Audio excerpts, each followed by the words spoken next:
शान्तराय तिमिरोपशान्तये शान्तपावनमचिञ्च वैभवं तं नरं वपुषि कुञ्जरं मध्ये नुमहे किमपि तुण्डिलं महः शरणं करवाणि सर्वदन्ते चरणं वाणिचराचरोपदिव्यं करुणावसरणैः कटाक्षपातैः कुरु माम् अम्बसुप्तार्थसाधः शारदा शारदाम्बोज वरदा वरदाम्बुज सर्वदा सर्वदास्माकं सन्निधिः सन्निधिक्रिया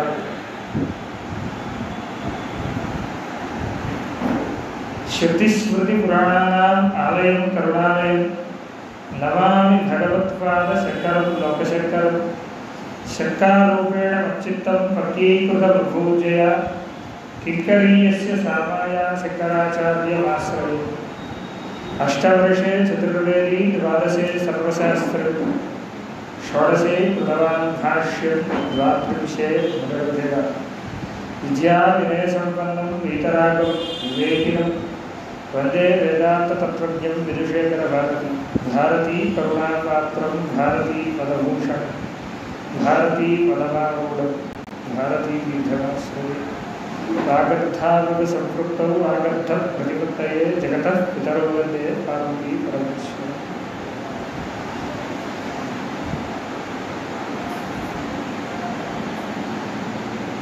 పరమేశ్వర స్వరూపమైనటువంటి గురుస్వరూపమైనటువంటి సభకి నమస్కారం తెలియజేస్తూ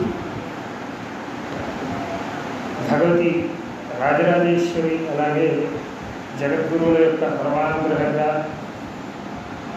నడుస్తూ అడుగులు వేసుకుంటూ ముందరకు నడుస్తున్న తరుణంలో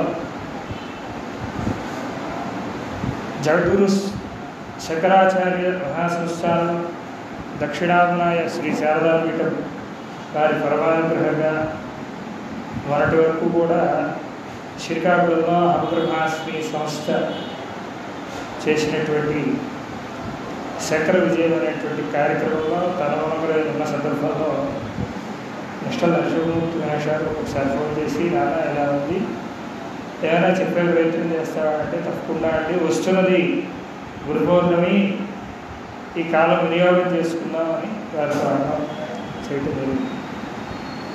అయితే ఈ సందడిలో నేనేం నేర్చుకున్నానో నేనేం చెప్తాను అన్నది అది జగద్గురువుల అనుగ్రహం తప్ప నేను చెప్పేది ఏం లేదు ఇందులో. ఎందుకంటే ఆ హడావిడిలో ఉండి ఏం చదివాను ఏం విన్నాను ఏం చేశాను అన్నది నాకు తెలియదు. ఏమొచ్చినా జగద్గురు అనుగ్రహంగా శంకరుల యొక్క పరమానుగ్రహంగా ఈ మాటలన్నీ ఓ 4 మాటలు నా గురించి నేనే గురువు అంటే ఏమిటో ఒకసారి నన్ను నేను తట్టి లేపుకోవడానికి చెప్పుకుంటున్న 4 మాటలు తప్ప మీ ఎవరికి బోధ చేసేవాడు కాదు, ప్రవచనం చేసే స్థాయి నాకు కాదు. ఎందుకంటే ఎంత నాకన్నా వయస్సులో చాలా పెద్దవాడు, అనుభవంలో పెద్దవాడు. అంటే ప్రారంభంలోకి వస్తే గురువు అని మాట్లాడేస్తుంటాం. ఊళ్ళో చాలా తేలికైపోయిందండి పదం. ఏ మూలకిల్లా రిక్షావాడు వెళ్ళిపోతూ ఓ గురువు ఏడు సంగతి బాగా అంటారు. ఇది బాగా అలవాటు అయిపోయింది చాలా. గురువు అలవాటు అయిపోయింది. గురువుకు ఉన్న అర్థం తెలియదు, గురువు తలకు ఇది తెలియదు. తెలుసుకునేటట్టుగా మనం ప్రయత్నం చేయడం కోసమే 4 మాటలు. అయితే గురువు ఎందుకు, గురువు ఆవశ్యకత ఏంటి, ఇలా ఒక 11-12 ప్రశ్నలు రాసుకున్నాను. అసలు ఏం చెప్పాలి ఏం చేయాలంటానికి ఇది కదా. అసలు గురువు అంటే ఏంటి అక్కడ పడింది ఆన్సర్. అంటే అసలు గురువు అంటే ఏంటి వరుసగా ప్రశ్నలు అడుగుతాం. గురువు ఎందుకు అవసరం? గురువులు ఎవరు? శ్రీ విద్యా సాంప్రదాయంలో గురువులు ఎవరు? సనాతన ధర్మంలో గురువు ప్రాధాన్యత ఏంటి? సిద్ధగురు సద్గురు వీటి మధ్య భేదాలు ఏంటి? గురు శబ్దం ఎవరికి వాడాలి? గురు శబ్దం గొప్పతనం ఏంటి? జగద్గురు అని ఎవరిననాలి? మన సనాతన ధర్మంలో ఎంతమంది గురువులు ఉంటారు? ఇందులో అసలు ప్రధాన గురువు ఎవరు? ఇలా గురువు గారి వద్ద శిష్యుడు ఎలా చూడాలి, గురువులు శిష్యుడు ఎలా చూడాలి, గురువు లక్షణాలేంటి, శిష్య లక్షణాలేంటి, ఇలా రకరకాలుగా ఎన్నో ప్రశ్నలు. గురువు అనేసరికి ఇన్ని ప్రశ్నలు అవసరం ఇవాళ కాలంలో. లేకపోతే ఏమవుతుందంటే చాలా తేలికైపోతాం. అయితే మనం ప్రారంభం నుంచి అసలు జీవుడు పుట్టుక నుంచి మాట్లాడుకున్నాం. ఒకసారి పుట్టగానే వాడికి ఏమొచ్చండి ఏమీ తెలియదు. వాడికి అన్నీ ఒకటి అమ్మ అని, అత్త అని, మామ అని అన్నీ నేర్పిస్తూ మొట్టమొదటి గురువు అయింది తల్లి. అసలు మనం మాట్లాడుతున్నామంటే వెనకాల ఏదో పనిచేస్తుండాలి. అదేంటంటే బుద్ధి. బుద్ధి పని చేస్తే ఇవన్నీ వస్తాయి. ఆ బుద్ధిని తీర్చిదిద్దినటువంటి వాళ్ళు ఎవరు అంటే ఫస్ట్ మొట్టమొదటిసారిగా అమ్మ తీర్చిదిద్ది, దాని తర్వాత తండ్రి ప్రకాశం. వీళ్ళిద్దరూ తీర్చిదిద్దుతున్నప్పటికీ వాళ్ళ వద్ద వాత్సల్యం, ప్రేమ, అనురాగం, ఆప్యాయత వీటి వల్ల ఏమవుతుందంటే వాడికి భయం లేకుండా స్వతంత్రుడిగా ఉండడం చేత కొన్ని విషయాలు తెలుస్తాయి, కొన్ని విషయాలు చెప్పలేదు. అందుకు వాడిని ఇంకో చోటికి మారుద్దామని స్కూల్లో కానీ గురుకులాల్లో కానీ, ఇప్పుడు స్కూళ్ళు ఆనాడు గురుకులాలు, అలా వర్ణాశ్రమ ధర్మాల ప్రకారంగా వాడికి ఆయా స్థానాల్లో వేసి వాడిని బాగు చేస్తారు. గురుకులంలో చెప్పినటువంటి గురువుని వాచిక గురువు అని ఇలా రకరకాల గురువులు కూడా రకరకాలు ఉన్నారు సాంప్రదాయాలు. అయితే మొట్టమొదటి గురువు అమ్మే. తర్వాత దాన్ని మరి కాస్త వదిలిపెట్టి వీడి బుద్ధిని కొంత మెరుగు పెడుతూ తీసుకెళ్ళినటువంటి కార్యభాగం తీసుకున్నది అమ్మ. దాన్ని మరి కాస్త ఆ బుద్ధిని శిక్షణ చేస్తూ మరి కాస్త భయం, బాధ్యత మొక్కుతూ మొదటి తీసుకెళ్ళేవాడు తండ్రి. అలా తీసుకొని అలా వెళ్ళి వీడు గురుకులంలోనో ఎక్కడో స్కూళ్ళలోనో కాలేజీల్లోనో చదువుకొని అక్కడ వాళ్ళని గురువులుగా ఉపాధ్యాయులుగా పూజిస్తూ ఏం తెలుసుకుంటాడు, ఏం చేస్తాడంటే ఇప్పుడున్న కాలంలో పద్ధతులు బట్టి వాడు తెలుసుకున్నది కాస్త చదువు. ఈ చదువు దేనికి పనికి వస్తుందంటే వాడికి కొంత ద్రవ్యం వచ్చి బతకడానికి తప్ప మరి దేనికి పనికిరావాడు. ఇది ఇలా ఒక పక్కన వచ్చితే మానవుడిగా పుట్టిన ప్రతి వాడికి కావాల్సింది ఏంటంటే సింపుల్గా ఒక మాట, ప్రతి వాళ్ళకి ఏం కావాలి అయ్యా? ఏం కావాలి? ప్రతి వాళ్ళకి ఆనందం కావాలి. ఏది తీసుకోండి, సృష్టిగా ఆనందం తిన్నామంటే ఆనందమే రావాలి. శుభ్రంగా పడుకున్న నుంచి తీసుకున్నది సుఖం, సౌఖ్యం, ఆనందం. ఇవే. ఈ ఆనందం ఎంతవరకు ఎందులో చూస్తాడు అక్కడి వరకు వెళ్దాం. వీడు చదువుకున్నాడు, సంపాదిస్తున్నాడు, సంపాదన అంతా ఖర్చు చేస్తున్నాడు దేనికోసం? ఆనందం కోసం. ఎంతసేపు నిలబడుతుంది? వీడు ఖర్చు పెట్టిన ద్రవ్యం వల్ల వచ్చినటువంటి సౌఖ్యం కానీ సుఖం కానీ ఎంతసేపు నిలబెడుతుంది? ప్రశ్న ఎంతసేపు నిలబెడుతుందండి? ఇవాళ బాగున్న సుఖం రేపటికి బాగోదు, రేపటికి బాగున్న సుఖం ఎల్లుండికి బాగోదు. ఇలా రకరకాలైనటువంటి సంకల్ప వికల్పాలతో సుఖ దుఃఖాల మధ్య వీడు పోరాడుతూనే ఉంటాడు, తిరుగుతూనే ఉంటాడు ఈ జీవుడు. వీడికి ఆనందం ఎక్కడి నుంచి వస్తుందో తెలియక కొట్టుకుంటుంటాడు. అందుకే శంకరులు సత్సంగత్వే నిస్సంగత్వం, నిస్సంగత్వే నిర్మోహత్వం, నిర్మోహత్వే నిశ్చలతత్వం, నిశ్చలతత్వే జీవన్ముక్తి. జీవన్ముక్తావస్థ, బ్రహ్మానందావస్థ ఎలా వస్తుందంటే ముందు సత్సంగం చేయాలి. అందుకే శంకరులు మాట చెప్పారు, మానవుడుగా అసలు దుర్లభమైనటువంటి 3 అంశాలు ఉన్నాయా ప్రపంచంలో అని చెప్పి ఆయన చెప్పారు. వివేక చూడాలి. దుర్లభం ప్రియమైవ తత్ దైవానుగ్రహ హేతుకం. ఈ 3 కూడా దైవానుగ్రహం చేత తప్ప మరో దానిలో రావు. అవేంటంటి? మనుష్యత్వం, మనుష్యుడిగా పుట్టడం. ముముక్షత్వం, పుట్టినవాడు మోక్షానందం పొందడం. ఎలాగండి? నేను పుట్టాను కదా, నాకు మోక్షానందం వచ్చేయాలంటే రాదు. అది దానిని అందుకోవడానికి ఏది కావాలో దాన్ని ఆ తర్వాత చెప్పారు. మోక్షత్వం మహాపురుష సంశ్రయ. మహాపురుషుడిని ఆశ్రయించాలి. మహాపురుషుడు అంటే గురువే. ఆయన్ని ఆశ్రయిస్తే తప్ప మోక్షత్వం కాదు. మోక్షత్వం అంటే ఏంటంటే బ్రహ్మానందం. బ్రహ్మానందం వర్ణించడం ఎలాగా అంటే ఇంతకుముందోసారి అన్నారు, బ్రహ్మానందవల్లిలో తీసుకొచ్చి ఆనందాలు పలు రకాలండి, బ్రహ్మానందం ఆకర్షిస్తాయని చెప్పారు. అయితే మానుషానందం మనకు మనుషులు కూడా ఆనందాన్ని పొందుతున్నామండి. ఆనందం కరెక్ట్గా పొందుతున్నామంటే శాస్త్ర ప్రకారంగా, ఉపనిషత్ ప్రకారంగా మనం పొందడం లేదనే చెప్తారు. ఈవెన్ ప్రైమ్ మినిస్టర్ కూడా పొందడం లేదు. ఎలా ఉండాలి మానుషానందం అంటే? మరొకసారి తెలుగు జనం వస్తారు 2 పాటలు. ఎలా ఉండాలి మానుషానందం అంటే, ₹1 తీస్తే రూపాయికి వెతుక్కోక్కర్లేదు. అడుగు తీసి అడుగు వేస్తే ఏది కావాలో వెనకాల అరిచేవాడు ఉంటాడు. ప్రైమ్ మినిస్టర్కి కూడా లేదు. అది కూడా చెప్తారు. ఈ కాలంలో శాస్త్రంలో చెప్పినటువంటి మానుషానందం ప్రైమ్ మినిస్టర్కి కూడా లేదు. అంటే ప్రైమ్ మినిస్టర్కే లేదంటే మనకెక్కడ వచ్చాయి? దానికి 10 రెట్లు గంధర్వానందం, దానికి 10 రెట్లు మనుష్య గంధర్వానందం, తర్వాత దేవతానందం, అలా 10 రెట్లు పెంచుకుంటూ వెళితే ఆఖరిలో ఉండేది బ్రహ్మదేవానందం. ఆ బ్రహ్మదేవానందాన్ని ఇవే చెప్పలేకపోతే అది ఎక్కడ చెప్తాం మనం. బ్రహ్మదేవానందం ఎలా వస్తుంది? మనుషుడికి వస్తుంది. ఎలా వస్తుంది అంటే సాధన చేస్తుంది. ఏమిటి సాధన చేయాలండి అంటే గురువు దొరకడం దుర్లభం.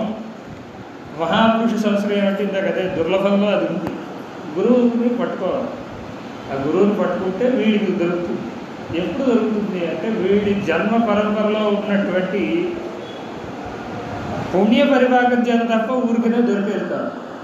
వాడికి పుణ్యం పూర్వజన్మలో ఎంతో కొంత ఉంటారు. అందుకే అంటారు శివశక్త్యాయుక్తో అని సౌందర్యలహరిలో రాస్తూ నచే దేవం దేవో నకలు శిరాస్పందితమపి అతస్త్వామారాజ్య అని చెప్పి రాసుకొచ్చి బ్రహ్మాది దేవతలు కూడా నిన్ను పూజించడం చాలా దుర్లభం అని చెప్పుకొచ్చారు. చేత పుణ్యం ఎంతో కొంత ఉంటే తప్ప ఈ బ్రహ్మజ్ఞానం రాదు. ఆ బ్రహ్మజ్ఞానం గురువుని అనుసరించడం చేత వస్తుంది. ఆ గురువుని అనుసరించడం ఎలా, గురుతత్వం ఏంటి, గురు వైభవం ఏంటి అని తీసుకొచ్చే ప్రయత్నంలోనే గురువు అంటే ఎవరు అంటే కారో అంధకారస్య అవకారస్తమిదేవత అని శాస్త్రంలో ఎన్నెన్నో శ్లోకాలు, 100 శ్లోకాలు ఉన్నాయి. ఈ శ్లోకాలకి ఒక్క శంకర్లు వాడ చెప్పుకొచ్చారు. ఏం చెప్పుకొచ్చారంటే కో గురువు ప్రశ్న ఆయనే వేశారు. అధిగత తత్వ శిష్య యుతాయోజిత సతతం. గురువు అంటే ఎలా ఉండాలి అంటే పైన వచ్చేటువంటి గురువు అంటే ఎలా ఉండాలంటే ఈర్ష రాగద్వేష దర్వ అసూయలకి అతీతంగా ఉండాలి. ఎప్పుడు అధిగత తత్వం అంటే తత్వ విచారం అంటే భగవత్ తత్వం, భగవత్ చైతన్యం, భగవంతుడిలో ఏదైతే చైతన్యం ఉందో ఆ చైతన్యం అలాగే జీవుల్లో ఉండే చైతన్యం ఒక్కటి అని తనకు తాను అనుభవిస్తూ శిష్యుడికి చెప్పగలగాలి. అనుభవిస్తే చాలు చెప్పగలగాలి. శిష్యహితాయోజిత సతతం. ఎప్పుడు కూడా శిష్యుడు కోసం. ఎంతమంది శిష్యులు ఉన్నాయండి? ఇప్పుడు ఒక శిష్యుడు వచ్చాడు, ఫలానా వాడు వచ్చాడు, వీడికి ఫలానా సమస్య ఉంది. వాడి ఎందుకు ఇంకో శిష్యుడు వాడి వల్ల వీడికి తేడా వస్తుందని చూడకూడదు. వాడికి ఏది అవసరమో వాడు ఏ రకంగా ఉద్ధరణకు వెళతాడో ఆ రకంగా శిష్యహితాయోజిత సతం. ఎప్పుడు కూడా శిష్యుడు హితం కోసం పాటుపడుతూ ఉంటాడు. అటువంటి వాడు గురువు. ఇప్పుడు చాలా తేలిగ్గా అందరికీ చెప్పేస్తున్నాం. ఆయన 4 మాటలు చెప్తే ఆయన గురువు గారు, ఈయన 4 మాటలు చెప్తే 10 మంది ఫాలోవర్స్ ఉంటే చాలండి. ఆయన ప్రమాణం చెప్పాడా అప్రమాణం చెప్పాడా అవసరం లేదు. ఇలా తయారైన కాలంలో గురువు గారు అంటే 4 మాటలుగా చెప్పుకోవడం. అయితే అందులో క్రమంలో గురువు ఎందుకు అవసరం ఆ మాట ఇందాక చెప్తున్నాను. ఎందుకు అవసరం అంటే వీడికి జన్మ పరంపరలో ఈ జన్మ కాదండి, ఎన్ని జన్మల నుంచో వస్తున్నటువంటి జీవుడు వీడి పాపపుణ్యాలను అనుసరించి వీడు ఏ జీవుల్లోకి వెళ్ళాలో రాస్తాడు. ఏ శరీరంలోకి వెళ్ళాలో జీవుల్లోకి. ఆ శరీరాన్ని బట్టి వీడి పాపకర్మలన్నీ, పాపపుణ్యాలన్నీ కూడా అందులో ఆ శరీరం ద్వారా క్షయింపజేస్తాడు.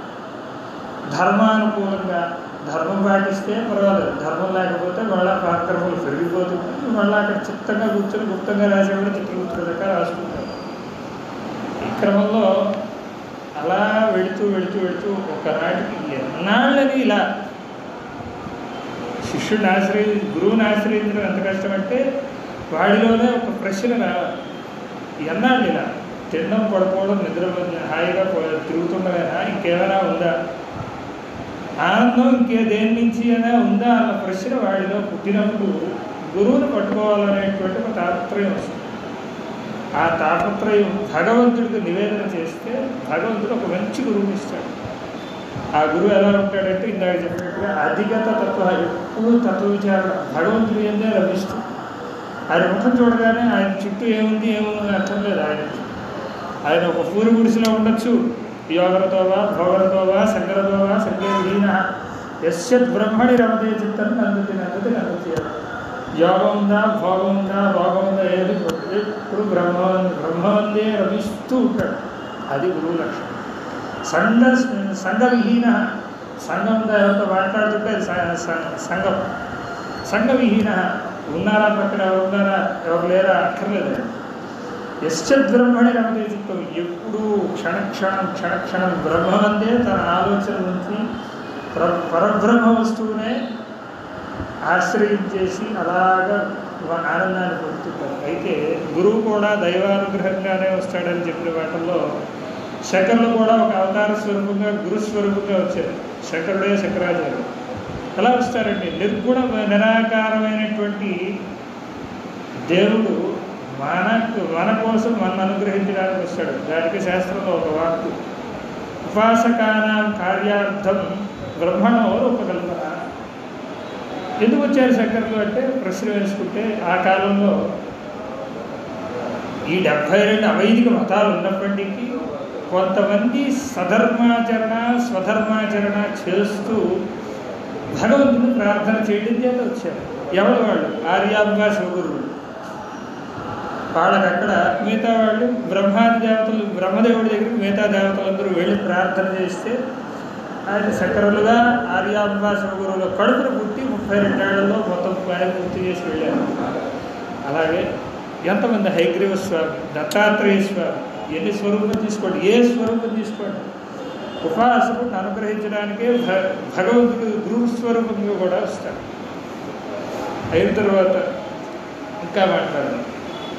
ఎలా ఉంటాడు? ఇంకా ఇందులో గురువుల్లో 5 రకాల గురువులు అండి. సూచిక, వాచిక, పరమ, బోధక, నిషిద్ధ గురువు. సూచిక గురువు అంటే వాళ్ళ వెనక్కి రండి, పిల్లడి స్థాయి, స్కూలు, గురుకులం, వీళ్ళకి చదువు ఉంది, వీళ్ళకి జ్ఞానం కావాలని స్కూళ్ళలో వేస్తారు, గురుకులాల్లో వేస్తారు. అక్కడ చెప్పే గురువులందరూ వీడికి జీవిత పర్యంతం పనికిరారు. వీడు చదువుకున్న నాళ్లే వాళ్ళు పనిచేస్తారు, వీడిని అనుగ్రహిస్తారు. వాడు ఆ గురువు ఎలాంటి వాడు అంటే స్వార్థం ఉన్నవాడు. పిల్లడికి చెప్తాడు, తను కొంత ద్రవ్యాన్ని సంపాదించుకొని ఇంటిని పోషించుకుంటాడు. అది ఎంతవరకు ఆ చదువు, ఆ జ్ఞానం అంటే వాడు ఈ జీవనయానాన్ని చేసుకోవడానికి తప్ప మరి దేనికి అది పనిచేయదు. ఇందాక చెప్పినటువంటి బ్రహ్మానందానికి వేరే వ్యవస్థ, వేరే గురువు, పరమ గురువు అని ఒక విశేషం. అలాగే వాచిక గురువు ఇలా మాట్లాడుతుంది. ఒక సమూహాన్ని కూర్చోబెట్టి సనాతన ధర్మ వైభవాన్ని కానీ, లేదంటే ఇలా నడుచుకోవాలి, సమూహం అంతా ఇలా నడుచుకోవాలి, ఈరోజు ఈ కార్యక్రమం, ఈరోజు ఈ విధానం, ఈరోజు ఇలా చేయాలి, ఈరోజు ఇలా ఉంది అన్న విశేషాన్ని, ధర్మాన్ని, ధర్మ సూక్ష్మాన్ని చెప్పేటువంటి వారు వాచిక గురువు. వారికి కూడా వాళ్ళ గురువుల యొక్క, బోధక గురువులు, మహాగురువుల యొక్క అనుగ్రహం చేత తప్ప వాళ్ళు చెప్పలేరు. ఇంత సమూహాన్ని ఎలా చెప్పగలరు? వాళ్ళ మనస్సులో ఉండేటువంటి భావాలను వీళ్ళ మదిలోకి ఎలా వస్తుందంటే తక్కువ సాధన వల్ల, ఉపాసన బలం చేస్తారు. వాళ్ళే సామవేద షణ్ముఖశర్మ గారు, పెద్దలు వాళ్ళందరూ. అలా వాళ్ళు వాచిక గురువులుగా ఒక మాట. అలాగే బోధక గురువు, పిల్లవాడు జీవనయానం చేసుకుంటాడు, సంపాదించుకుంటుంటాడు. వీళ్ళు చేస్తున్నప్పటికీ ఇందాక వచ్చినటువంటి విచారణ మనస్సులో పుడితే కావాలి, గురువు ఒకటి కావాలి అని ప్రార్థన చేస్తారు, భగవంతుడు అనుగ్రహిస్తాడు. ఆ గురువు ఎలా రావాలి అంటే నిన్న మొన్న ప్రారంభమై పెద్ద పెద్ద హోర్డింగ్స్తో, వ్యవస్థలతో ఉండి అలాంటి వాడు కాదు. పరంపరాగతంగా ఉన్నటువంటి ఒక గురుమండలంలో, గురు పరంపరలో వచ్చినటువంటి వాడు బలం గురువు అవుతాడు. ఎలా అంటే ఇప్పుడు ఇవాళ శంకరుల పేరు చెప్తున్నామంటే పరంపర, లేదు జగద్గురు భారతీ తీర్థస్వామి వారిని చెప్తున్నామంటే శంకర పరంపర. దానికి ఒక శ్లోకం ఉంది, ఆ బ్రహ్మ లోకాదాశేషాద్ ఆలోకా లోకపర్వతాత్ ఏవ సంతి ద్విజాదేవాస్తేభ్యో నిత్యం నమామ్యహం. అలా చెప్తూ నారాయణం ప్రారంభం. అక్కడ పద్మభువం వశిష్టం. నారాయణుడు, నారాయణ తర్వాత పద్మభువుడు అంటే బ్రహ్మదేవుడు, తర్వాత వారి మానసపుత్రుడు వశిష్ఠుడు. శక్తించ వాళ్ళకు ఆయన కొడుకు శక్తి, శక్తించ తత్పుత్ర పరాశరంచ, పరాశరుడు. ఒకసారి స్మరణ చేసుకుంటే బాగుంటుంది.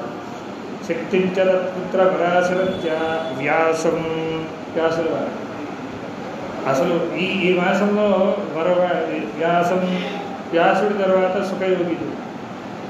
వ్యాసం సుఖం గౌడవాదం మహాంతం వారి శిష్యులు అక్కడి వరకు తండ్రి కొడుకు వచ్చి ఆ తర్వాత వారి శిష్యులుగా గౌడ భగవత్పాదులు వచ్చారు, తర్వాత గోవింద భగవత్పాదులు వచ్చారు, తర్వాత శంకరులు వచ్చారు, తర్వాత తోటకాచార్యులు అష్టామకులు, తర్వాత వార్తికాచార్యులు అని సురేశ్వరాచార్యులు పద్మవాదులు. వీళ్ళు నలుగురు 4 ఆమనాయ పీఠాల్లో శంకరులు వెళ్ళిపోయిన నాటి అవతార పరిసమాప్తి కాలంలో అక్కడ పెట్టి వీళ్ళని పీఠాధిపతులుగా పెట్టి 4 దిక్కుల 4 పీఠాలు పెట్టి వారు వెళ్ళారు. అందులోంచి వచ్చే పరంపర ఒక్కొక్క చోట ఒక్కొక్క సాంప్రదాయంలో చక్కగా సాధన చేసుకుంటూ వెళ్ళారు. అయితే ఈ మరొక విషయం కూడా చెప్పుకోవాలిగా, అసలు గురు వైభవం అని ఎందుకు చెప్పుకోవాలి? ఇది మరో ప్రశ్న. దేశ కాల వస్తువులు అవసరం. దేశం ఏంటి? ఈ సనాతన ఈ భారతదేశం ఏంటంటే ఎప్పుడు గురువుని నమ్మి గురువు తప్ప మరొకటి లేదని నమ్మే దేశం. కాలం ఏంటి? ఆషాఢ మాసం గొప్ప కాలం. 12 మాసాల్లో 4 మాసాలు గొప్ప అంటారు. అందులో ఆషాఢ మాసం, తర్వాత కార్తీక మాసం, తర్వాత వైశాఖ మాసం, ఇలా మాసాలు, మార్గశీర్షం, ఇలా ఉన్న కాలాల్లో ఆషాఢం గొప్ప. ఎందుకు గొప్పదైంది? వ్యాస పౌర్ణమి, గురు పౌర్ణమి కూడా ఇందులోనే వచ్చింది. గొప్పదైందంటే పరమహంస పరివ్రాజకులు కూడా, అంటే యతీశ్వరులు కూడా తిరుగుతున్న వాళ్ళు కూడా ఈ గురు పౌర్ణమి నుంచి 4 మాసాలు 2 మాసాలు ఒక చోటే కూర్చుంటారు. కూర్చొని సాధన చేసుకుంటూ ఎప్పుడు కూడా దక్షిణాయనం ఎప్పుడు సాధనా కాలం అండి. ఉత్తరాయణం అందుకే చాలామంది అంటారు, ఎవరైనా కాలం చేశారు అంటే అయ్యో దక్షిణాయనంలో పోయాడా, చాలా నానుడు పూర్వం, ఇప్పుడు ఉందో లేదు మరి నాకు తెలియదు. దక్షిణాయనంలో కాలం చేశాడా, అయ్యో నారాయణ. ఎందుకు నారాయణ అంటే దక్షిణాయనం ఎప్పుడు ఇదే చూసుకోండి కదా. ఆషాఢం, శ్రావణం వస్తుంది, శ్రావణ మాసం మహిళా తల్లులు అందరూ సాధన చేసుకుంటారు. తర్వాత భాద్రపదం వస్తుంది, గణపతి వస్తాడు. మూలాధారాస్తోసి నిత్యం, ఆయనే ప్రధానం. అసలు ఆయన మనలో ఉండేటువంటి మూలాధార స్థానంలో కూర్చొని ఎప్పుడూ కూడా ప్రచోదనం చేస్తుంటాడు. ఎలా? 4 స్థాయిల్లో పరాది చత్వారి వాగాత్మకం ప్రణవస్వరూప వక్రతుండం. ఆయన పూజ చేయకపోతే వీడి బుద్ధి మాంద్యం వచ్చేస్తుంది. జత ఆ పరా పశ్యంతి మధ్యమ వైఖరి, ఈ 4 స్థాయిల్లో వాక్కు ఉంటుంది. జత ఆ వాక్కు బాగా శుద్ధిగా బయటికి రావాలి, వీడి మాట 10 మందికి అర్థం కావాలంటే గణపతి ఆరాధన అవసరం. అతిగా విస్తృతంగా చేయటం కోసం గణపతి ఆరాధనని జనాల్లో ఒక సాంఘిక సేవగా సంఘంగా చేయాలని ఆ రోజు మహాత్ములు మహాపురుషులు చేసి పెట్టి వెళ్ళారు. ఆ తర్వాత ఆశ్వీజవాసం ఎంత గొప్పది అసలు. అమ్మవారి నవరాత్రులు, ఆశ్వీజం కూడా సాధన. ఇలా ప్రతి తర్వాత 4 రోజులు ఏకంగా శివకేశవ అభేదంగా సాధన చేసుకోవడం. ఇలా వరుసగా దక్షిణాయనం అంతా సాధనా కాలమే. ఈ సాధనా కాలం తరకు పరిపుష్టి అనుగ్రహం ఎప్పుడు వస్తుందంటే ఉత్తరాయణ ప్రారంభ కాలంలో వస్తుంది. చక్కగా ఉత్తరాయణ ప్రారంభ కాలమే సంక్రాంతి ఉత్సవంగా చక్కగా ఆనందిస్తున్నాం. శ్రమ చేస్తాడు ఆషాఢ మాసం నుంచి రైతు. ఫలాన్ని ఎప్పుడు పొందుతాడండి? సంక్రాంతి రోజు పొందుతాడు, ఆనందాన్ని పొందుతాడు. అలాగా ఈ ఆషాఢ మాసం గొప్పది. తర్వాత వ్యాస పౌర్ణమి ఎందుకు, ఈ గురు పౌర్ణమి ఇందులోనే ఎందుకు పెట్టారు? మిగతా మాసాలు లేవా అంటే గురువు గారికి ప్రధాన స్థానం ఇవ్వటం కోసం ఈ కాలాన్ని మౌఢ్యకాలంగా పెట్టారు. మరొకటి దక్షిణాయనం ఇందులోనే వస్తుంది. దక్షిణాయనం ఎలాగా, దక్షిణాయన ఉత్తరాయణాన్ని ఎలా క్యాలిక్యులేట్ చేస్తామంటే సూర్యుడు రాశి ప్రవేశం చేస్తాడు. ఉత్తరాయణ ప్రారంభకాలం మకర రాశి ప్రవేశం, దక్షిణాయన ప్రారంభకాలం కర్కాటక రాశి ప్రవేశం. కర్కాటకకు ఉన్న లక్షణం ఏంటంటే అది తిన్నగా వెళ్ళదు. అది తిన్నగా వెళ్ళేటట్టుగా చేయాలంటే, అంటే మా జీవులు కూడా ఎలాంటి వాళ్ళే, మానవులు మనం కూడా ఒక సరైన మార్గం మనకు లేనప్పుడు, ఒక నిర్దేశకత్వం లేనన్నాళ్ళు ఏమవుతామంటే వంకర టింకరగా నడుస్తూ ఉంటాం. ఆ వంకర టింకర పోవాలి అంటే గురువుని ఆశ్రయించాలి. అందుకు ఈ కాలంలో గురు పౌర్ణమి కాలంలో గురువుకి ఖచ్చితంగా ఆ రోజు వెళ్ళి ఏదో ఒక మంచి సత్పురుషుడికైనా ఎంతో కొంత ద్రవ్యం ఇచ్చి నమస్కారం చేయవయ్యా అని నియమం చేశారు. మరొకటి, ఈ కాలంలో ముహూర్తాలు ఉండవండి. ఎందుకు ఉండవు అంటే గురువుని ఆశ్రయించకుండా ఏ పని జరగదు అనడం కోసమే ఈ కాలాన్ని ఆ రకంగా దాన్ని తీర్చిదిద్ది సనాతన వైభవంలో సెట్ చేసి పెట్టారు.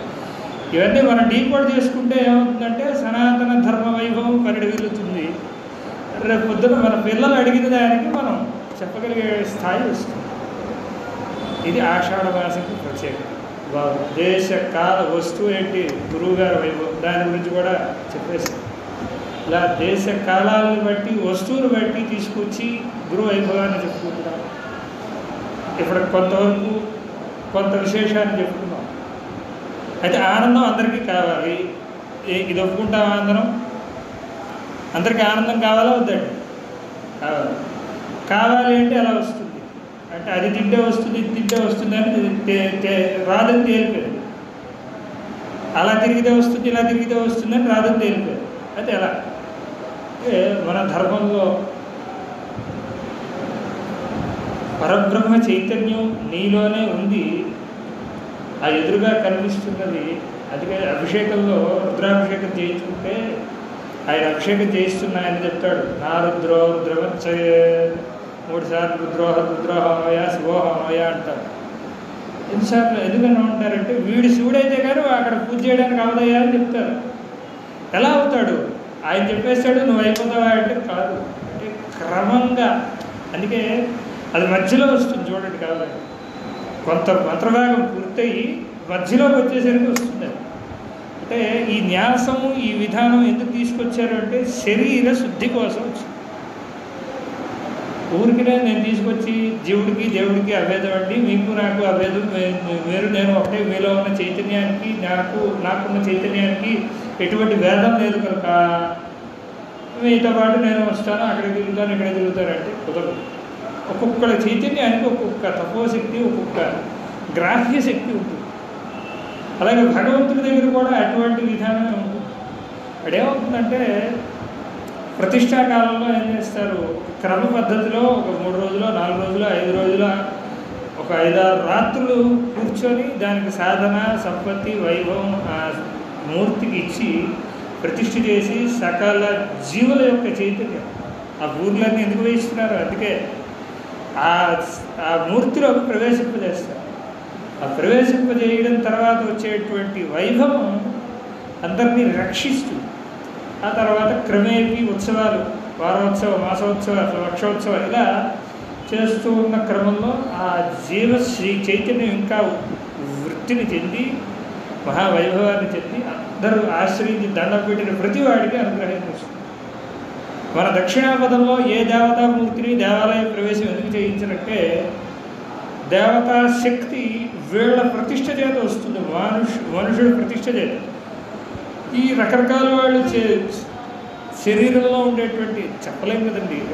ఈ ఎవరికి ఏ శుద్ధి ఉంది, ఏ చిత్తశుద్ధి ఉంది అనేది మనం చెప్పలేం. చేత ఆ క్రమశిక్షణ ఉన్నవాడినే లోపల కూర్చోబెట్టడం ఆ పరంపరాగతంగా చేస్తారు. మిగతా వాళ్ళు వెళ్ళి చేయడం చేత ఏమవుతుందంటే శక్తి క్షీణం గతి చెందుతుంది. అందుకు దక్షిణాపథంలో ఎక్కడ దేవాలయ ప్రవేశం కొన్ని వర్ణాల వాళ్ళకి లేకుండా చేశారు. అది దాంట్లో అంతర్లేని భావం తప్ప మరొకటి కాదు.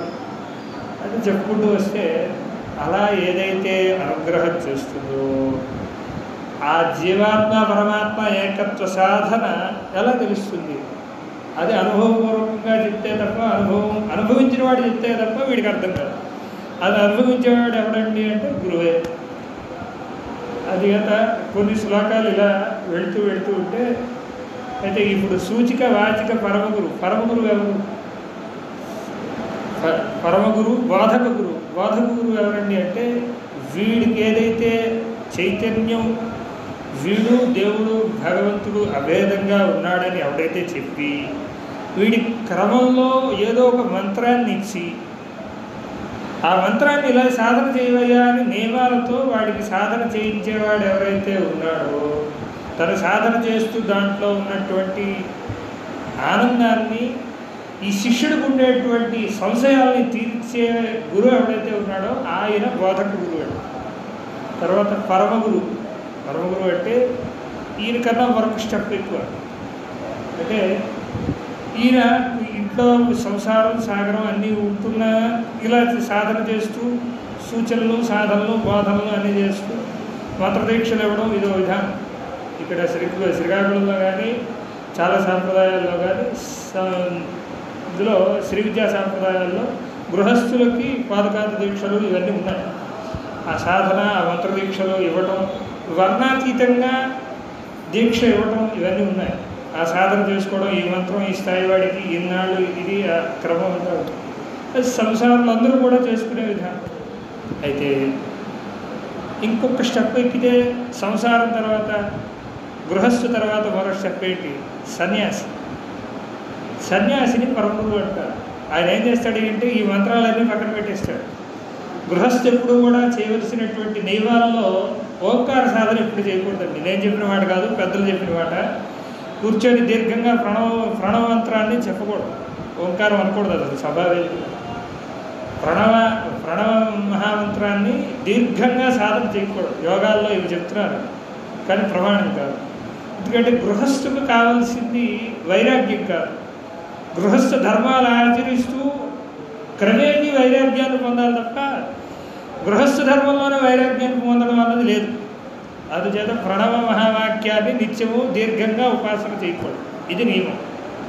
అయితే ప్రణవ సాధన చేస్తూ ఈర్ష రాగద్వేషాలకు అతీతంగా ఎప్పుడూ గృహస్థాశ్రమం నుంచి పైకి వచ్చి ఊరు అవతల కానీ ఏదైనా దేవాలయ ప్రదేశంలో కానీ, లేదంటే ఎవరైనా పిలిస్తే ప్రార్థన చేస్తే ఇంటికి వచ్చి ఆశీర్వచనం చేసేటువంటి సన్యాసి పరమహంస పరివ్రాజకులు ఎవరైతే ఉన్నారో వాళ్ళు పరమగురువు.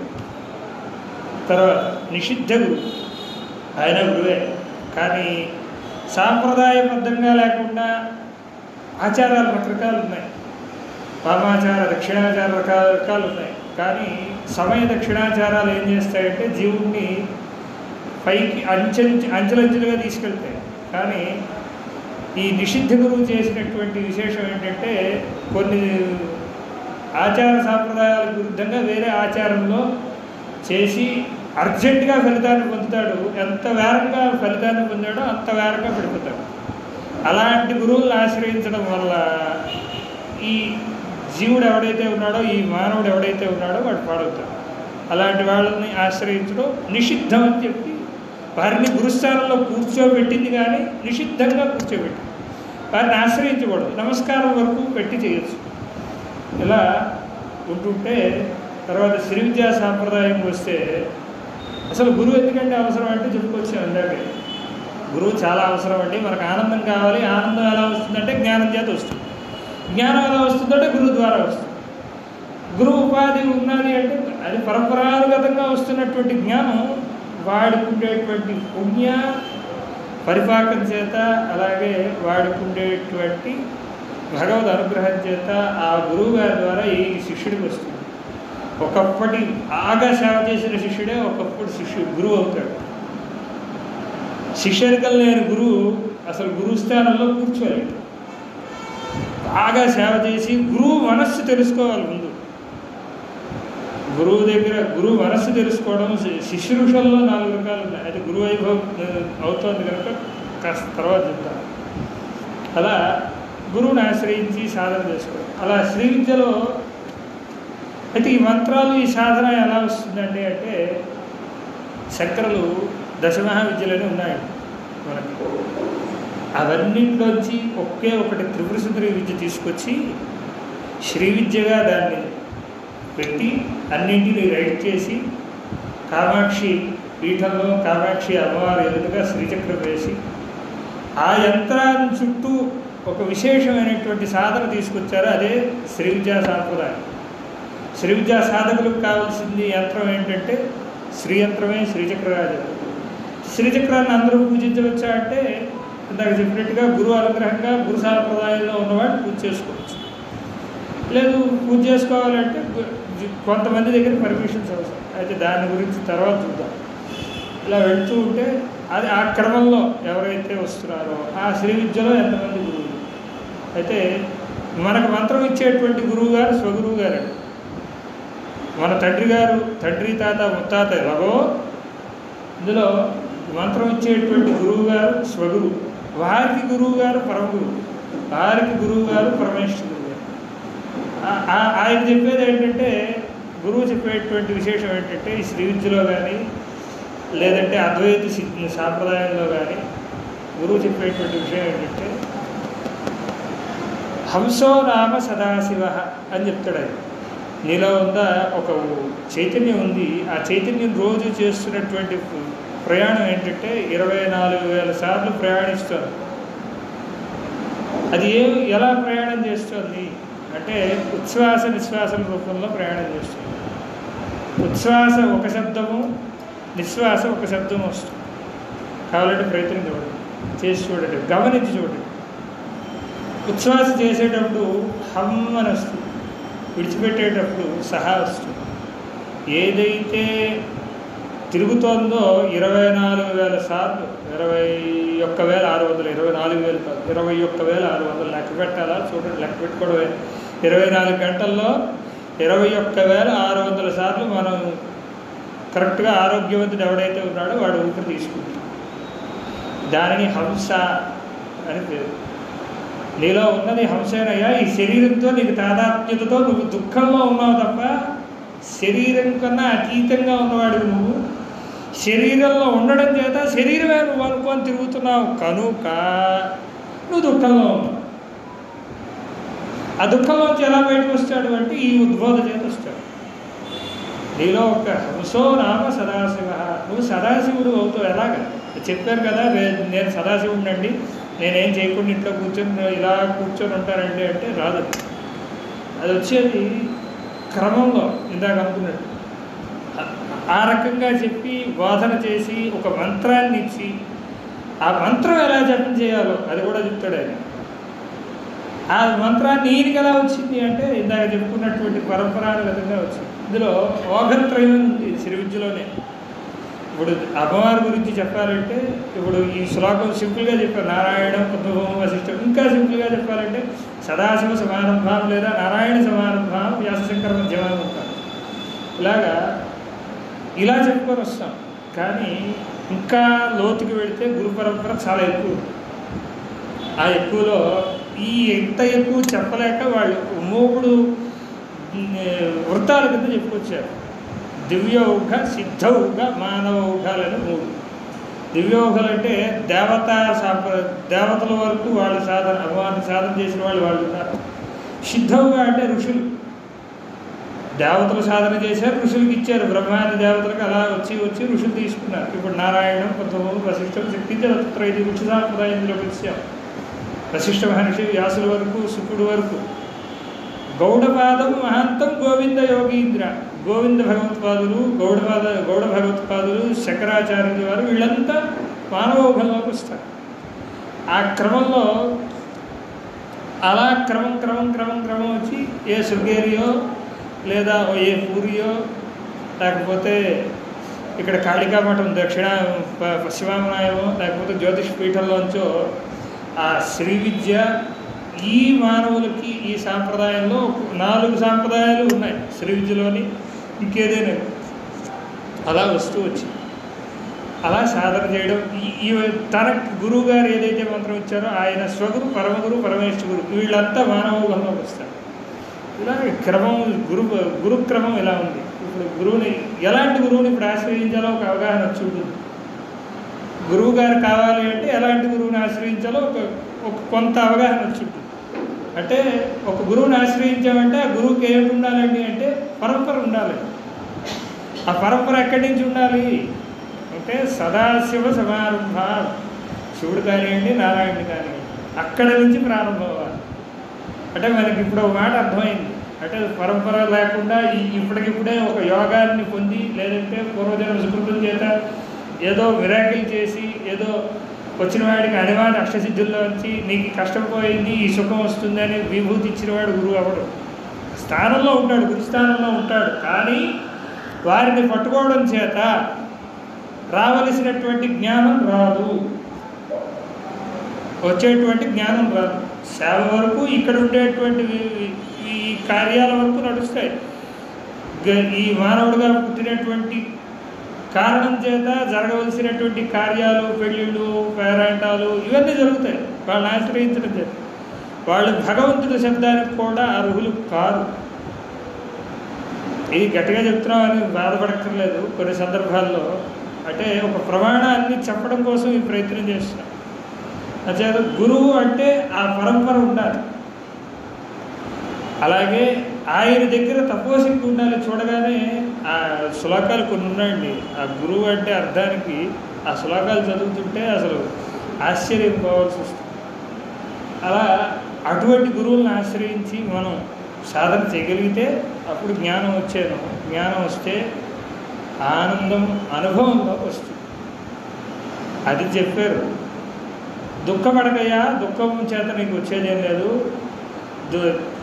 ఏది ఉందని రెండు లేవు. అదే అన్నారు ఆయన. అద్వైత సిద్ధి, అద్వైత మతావలంబకులు, అద్వైత మత పునఃస్థాపకులుగా శంకరులను చెప్తాం.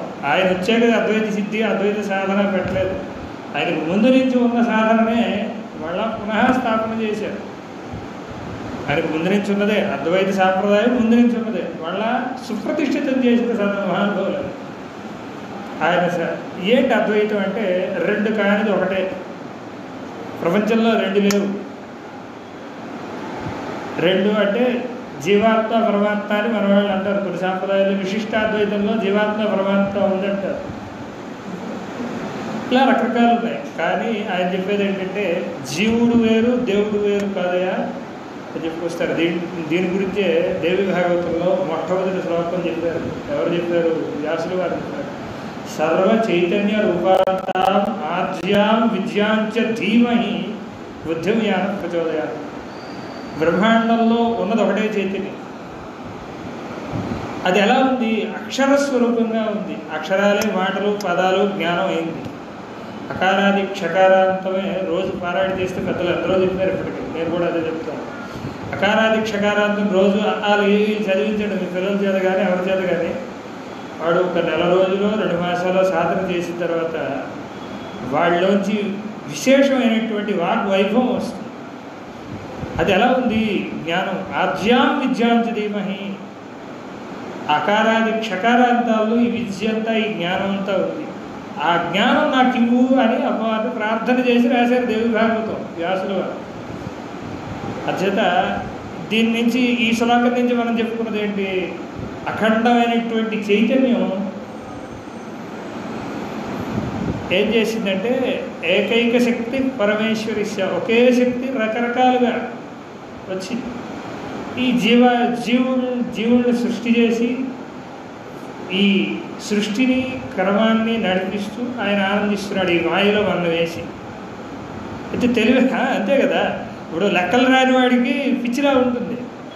ఆ సూత్రాలు తెలిస్తే ఏమవుతాడు? వాడు గబగబ చేసుకొని వెళ్ళిపోతాడు. అలాగే మనం కూడా ఒక సూత్రం తెలుసుకోవాలి. ఆ సూత్రం తెలుసుకోవాలంటే గురువుని ఆశ్రయించాలి. గురువుని ఆశ్రయించి తరిచినటువంటి మంత్రాన్ని ఏ విధంగా చెప్తారో ఆ రకంగా సాధన చేస్తే వీడి భక్తి శ్రద్ధ ఎంత ఉంటే గురువు అనుగ్రహం అంత వేరంగా తోడి వీడు అంచెలంచెలుగా పైకి వెళ్ళి చక్కగా వీడే ఆ బ్రహ్మానందాన్ని ఈ జన్మలోనే పొందుతాడు. ఎప్పటికో అక్కర్లేదు, ఈ జన్మలోనే. అందుకే లలితా శాస్త్రంలో పూర్వపీఠికలో ఉత్తరపీఠికలో అంటారు. ఏమంటారంటే చరమే జన్మనీధా శ్రీ విద్యోపాసనో భవేత్. ఎవరికైతే ఆఖరి జన్మ ఉంటుందో వాడే శ్రీ విద్యాపాసకుడు వంటి అంటారు. అంటే శ్రీ విద్యా సాధన గురించి మీరు ఉన్నారనా అన్నిసార్లు చెప్తున్నారని అనుకోకండి. అంటే శ్రీ విద్యా సాంప్రదాయం మంత్రదీక్షలు తీసుకోవడానికి అనుకూలమైనటువంటి సాంప్రదాయం, తీసుకొని సాధన చేయడానికి ఒక అనుకూలమైనటువంటి శంకర భగవత్పాదులు సుప్రతిష్ఠితం చేసినటువంటి సాంప్రదాయం. అచేత ఈ ఆఖరి జన్మ ఎవరికైతే ఉంటుందో వాడు శ్రీ విద్యాపాసకుడు అవుతాడని చెప్పారు. అయితే సాధన అంత అవసరము. దేనికి జన్మ ఏం చేయాలండి అంటే గురువు దగ్గర మంత్రం తీసుకొని సాధన చేయగలిగితే ఏ రకంగా చెప్పారో ఆ రకంగా సాధన చేయగలిగితే ఈ జన్మలోనే ముక్తిని పొందుతాడు. ముక్తుల్లో రకాలు ఉన్నాయి, కానీ క్రమముక్తి ఉంది. ఆ క్రమముక్తి ఎలా వస్తుందంటే గురువుగారు ఇప్పుడు ఒక మంత్రం ఉంది, ఆ మంత్రం ఇవ్వడానికి ముందు గురు సంస్మరణం చెప్తారు. ఆ గురు సంస్మరణ తర్వాత ఆ మంత్రం దానికి న్యాసం ఇది ఈయన శృతి చెప్తాడా? శృతి చెప్పలేడు. అది కూడా ఋషులు దర్శించినటువంటి మంత్రాన్ని తన గురువుల ద్వారా పొంది పరంపరానుగతంగా తను సాధన చేసి ఆ సాధన చేసిన దానిని కొన్నాళ్ళు సాధన చేసి దాన్ని చెప్పాలి. అందుకే ఇప్పుడు మరొక విషయం, తల్లి దగ్గర నుంచి వాళ్ళ తండ్రి దగ్గర చాలా తక్కువ చెప్పారు. కొన్ని వర్ణాశ్రమ ధర్మాల్లో బ్రాహ్మడికి ఇలా రకరకాల వర్ణాల్లో ఏముందంటే గాయత్రి మంత్రోపదేశం ఉందండి. ఆ మంత్రోపదేశం చేసేటప్పుడు తండ్రి అయినా సరే కొడుకుకి నిత్య సంధ్యావందనం లేకపోయినా, నిత్య గాయత్రి మంత్రానుష్ఠానం లేకపోయినా ఇవ్వడానికి లేదు, అర్హత కోల్పోతాడట. అది ఆ క్రమం ఆ విధంగా తండ్రి నుంచి తాతల నుంచి వచ్చినటువంటి ఆ క్రమం వర్ణాశ్రమ ధర్మాన్ని పాటిస్తే తప్ప తండ్రికి కూడా అర్హత లేదు. అది ఎవరు దర్శించారో విశ్వామిత్రుల వారు దర్శిస్తే ఇది ఇక్కడికి వచ్చింది గాయత్రి మంత్రం. అలాగే ఇవి కూడా ఒక్కొక్క మంత్రానికి అమ్మవారి మంత్రం ఒకరు దర్శించారు. ఈ లలితా సహస్రం అందరం పారాయణ చేస్తున్నాం. ఇది రాసింది ఎవరు? పసిజ్ఞాత వాగ్దేవత ఋషయ. వాళ్ళని స్మరించుకోకుండా ఋషి ఛందస్సు అలాగే న్యాసం స్మరణ చేయకుండా ఏ పారాయణ ఏ జపం చేయకూడదు. చేస్తే ఏమవుతుందంటే దానివల్ల దోషం వస్తుంది, దానివల్ల రావాల్సిన ఫలితం రాకుండా పోతుంది. ఏముందండి, నాకు లలితా శాస్త్రం వచ్చి శుభ్రంగా ఒక నోటికి వచ్చేసింది, నేను తిరుగుతూ పారాయణ చేస్తాను, నాకు అలవాటు అండి. కాదు, అలా చేయకూడదు. దాని వైభవం ఎంత ఉందో అంత వైభవం ఉంది.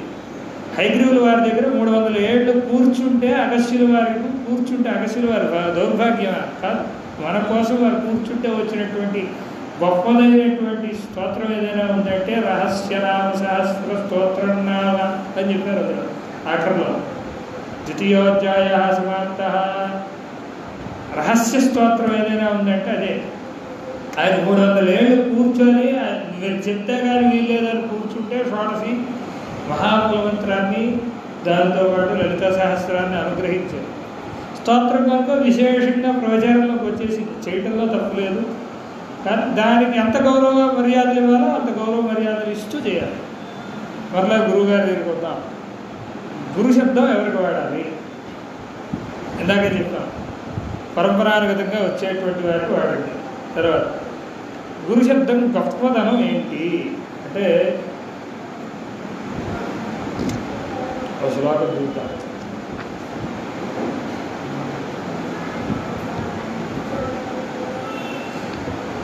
గురురేవ పరబ్రహ్మ గురురేవ పరాగతి గుశబ్దస్తన్నిరోధత అంధకారనాశిత్వాత్ గురురుచ్చ విధీయతే. గురు అన్న 2 అక్షరాలు కూడా ఒక 2 బీజాక్షరాలు. గురువు అన్నది ఎంత జాగ్రత్తగా వాడాలో అంత జాగ్రత్తగా వాడాలి. గురువు గారు అంటే ఎప్పుడు నేను ఎవరినైనా గురువు గారు అని పిలిచాను అనుకోండి, మరి ఎప్పుడు నా గురించి వీడు ఎలా బాగుపడతాడో చూడాలి అని వాళ్ళు ఆలోచించగలగాలి. నా గురించి నిత్యం నిరంతరం ఎప్పుడు కనిపించినా వీడు ఇలా చేస్తే వీడికి సలహా ఇస్తే వీడు బాగుపడతాడా అనేటట్టుగా ఎవరైతే నా గురించి ఆలోచిస్తారో అలాంటి వారికి గురువు గారని చెప్తారు. ఇప్పుడు కావలసిన విషయాలతో పాటు శరీరంలోంచి బయటికి వెళ్ళిపోయేటప్పుడు ఆనందంగా జీవ చైతన్యం ఏదైతే మనలో ఉన్న హంస ఉందో అది ఆనందంగా వెళ్ళిపోగలిగితే, పరబ్రహ్మలో లయం అవ్వగలిగితే అన్నాం. అది ఎలా లయం అవుతుందో చెప్పాలి కదా. అలా చెప్పినటువంటి వాడికి గురువు శబ్దం వేయాలి. అయితే అయితే గురు శబ్దంకి ఏంటి అర్థం? ఉకార సంధకారస్య. ఒక చీకటి ప్రాంతం, చీకటి మనలో ఎప్పుడు కూడా మాయ ఎందుకు వస్తుంది? ఇప్పుడు చెప్తున్నాను 4 విషయాలు. అయ్యా ఎప్పుడు కూడా దీనివల్ల ఇది వస్తుందండి, దానివల్ల ఇది వస్తుందండి, ఇదండి జీవుడికి పరమాత్మకి భేదం లేదండి, జీవ పరమాత్మ 2 ఒకటేనండి అని చెప్పడం అయిపోతుంది. చెప్పి నాకు అనుభవంలోకి రాలేదు, నేను అందుకు వెళ్ళిపోయి శరీరం లాల్చి ఇవన్నీ చూసుకుంటా. ఎప్పటికి వస్తుంది అంటే అది ఎలా పోతుంది అంటే ఇదంతా ఎందుకు వచ్చింది? మనలో అజ్ఞానం అనేటువంటి పెద్ద గాఢాంధకారం ఉంది. ఆ గాఢాంధకారం పోవాలంటే ఋషబ్దస్త నిరోధత, అనేటువంటి అగ్నిబీజం చేత పోతుంది. అందుకు గురువు గారిని ఆశ్రయించడం అవసరం. గురువేవ పరబ్రహ్మ, ఆయనే పరబ్రహ్మ అంటే ఇప్పుడు కనిపిస్తున్నటువంటి శివుడు విష్ణువు బ్రహ్మ కాదు. పరబ్రహ్మ అంటే నిర్గుణ నిరాకార స్వరూపం. గుణంగా అంటే నిర్గుణం అంటే ఏంటి? ఒక స్వరూపం లేనిది, ఒక ఒక్క చైతన్యం, నిర్గుణ నిరాకారం, ఆకారం కూడా ఉండదు. ఆకారం సగుణం ఉంటే దేవత, నిర్గుణ నిరాకార స్వరూపం ఏదైతే ఉందో అది పరబ్రహ్మ శబ్దం. గురురేవ పరబ్రహ్మ, గురురేవ పరాగతి. ఆయన అలాంటి వ్యక్తి అవి ఉండాలి. ఒకసారి ఆశ్రయించిన తర్వాత ఆయన ఏదో అన్నారండి, సమస్య ఆయన వాళ్ళు చూస్తున్నాడు, నన్ను బాగా చూడటం లేదు, వచ్చింది సమస్య, కష్టం అండి, ఇంతో తిరగడం కష్టం, గురువు గారి దగ్గర మరి వెళ్ళకుండా కొన్నాళ్ళు ఉంటే బాగుంది అన్న వాళ్ళు పనికిరారు, శిష్యుడి గారికి పనికిరారు. గురురేవ పరాగతి, ఆయనే పరమం అయిపోరు. మా సాంప్రదాయంలో ఆఖరికి తీసుకొచ్చారు ఏంటంటే షడ్దైక్యములు అని చెప్తారండి మా సాంప్రదాయంలో. అంతా అయిపోయిన తర్వాత ఆత్మ మంత్ర గురు దేవత మాతృక శ్రీచక్రయో ఐక్యం విభావ్య. వీడెవడైతే పూజ చేస్తున్నాడో, వీడెవరైతే జపం చేస్తున్నాడో, ఏ మంత్రాన్ని అయితే జపం చేస్తున్నాడో, ఆ మంత్రం ఇచ్చినటువంటి స్వరూపం గురువు ఎవరైతే ఉన్నారో, ఆ మంత్రం ఏ దేవతా స్వరూపానికి అన్వయం అయిందో, ఆత్మ మంత్ర గురు దేవత, ఈ మంత్రాలన్నీ ఎలాగా అక్షరాలతో మాతృక. ఈ మంత్రాలన్నీ ఎక్కడ పూజ చేస్తున్నాం? శ్రీచక్రం మీద పూజ చేస్తున్నాం. ఆ మంత్రాలన్నీ ఇవన్నీ కూడా ఒక్కటే, ఆత్మ మంత్ర గురు దేవత మాతృక శ్రీచక్రయో ఐక్యం విభావ్య అని చెప్తారు. అయితే ఎక్కడికి వెళ్ళిందండి? శ్రీచక్రంతో వీడు సమానుడయ్యాడు అంటే, గురువు సమానుడయ్యాడంటే, ఇదిగా అక్కడ పూజ అంతా అయిపోయిన తర్వాత, అర్చనాదులు పూర్తయిన తర్వాత దేవనాథ గృహస్వామి దేశిక స్వార్థనాయక త్రాహి త్రాహి కృపాసిద్ధో. అవ ఏ దేవతకైనా పూజ చేస్తే ఏం చేస్తామంటే సర్వం శ్రీ ఉమామహేశ్వర బ్రహ్మార్పణమస్తు అని కానీ, లేకపోతే విష్ణుమూర్తి అర్పణమస్తు అని కానీ అంటాం. గణపతికి పూజ చేస్తే ఏ దేవతకు పూజ చేస్తే ఆ దేవతకి. ఎక్కడేం చెప్పారు? దేవనాథ గృహస్వామి. ఆ గురువుని దేవనాథుడు అన్నారు, స్వామి అన్న శబ్దం వేశారు. దేవనాథ గృహస్వామి దేశిక స్వార్థనాయక. దేశికుడు అంటే చాలా పెద్ద పదం. అంటే నువ్వు కాదని చెప్పి నీలో ఉండేటువంటి చైతన్యం ఆనందమయం అని చెప్పిన వాడు ఎవడైతే ఉన్నాడో వాడు దేశికుడు. దేశిక స్వాత్మనాయక.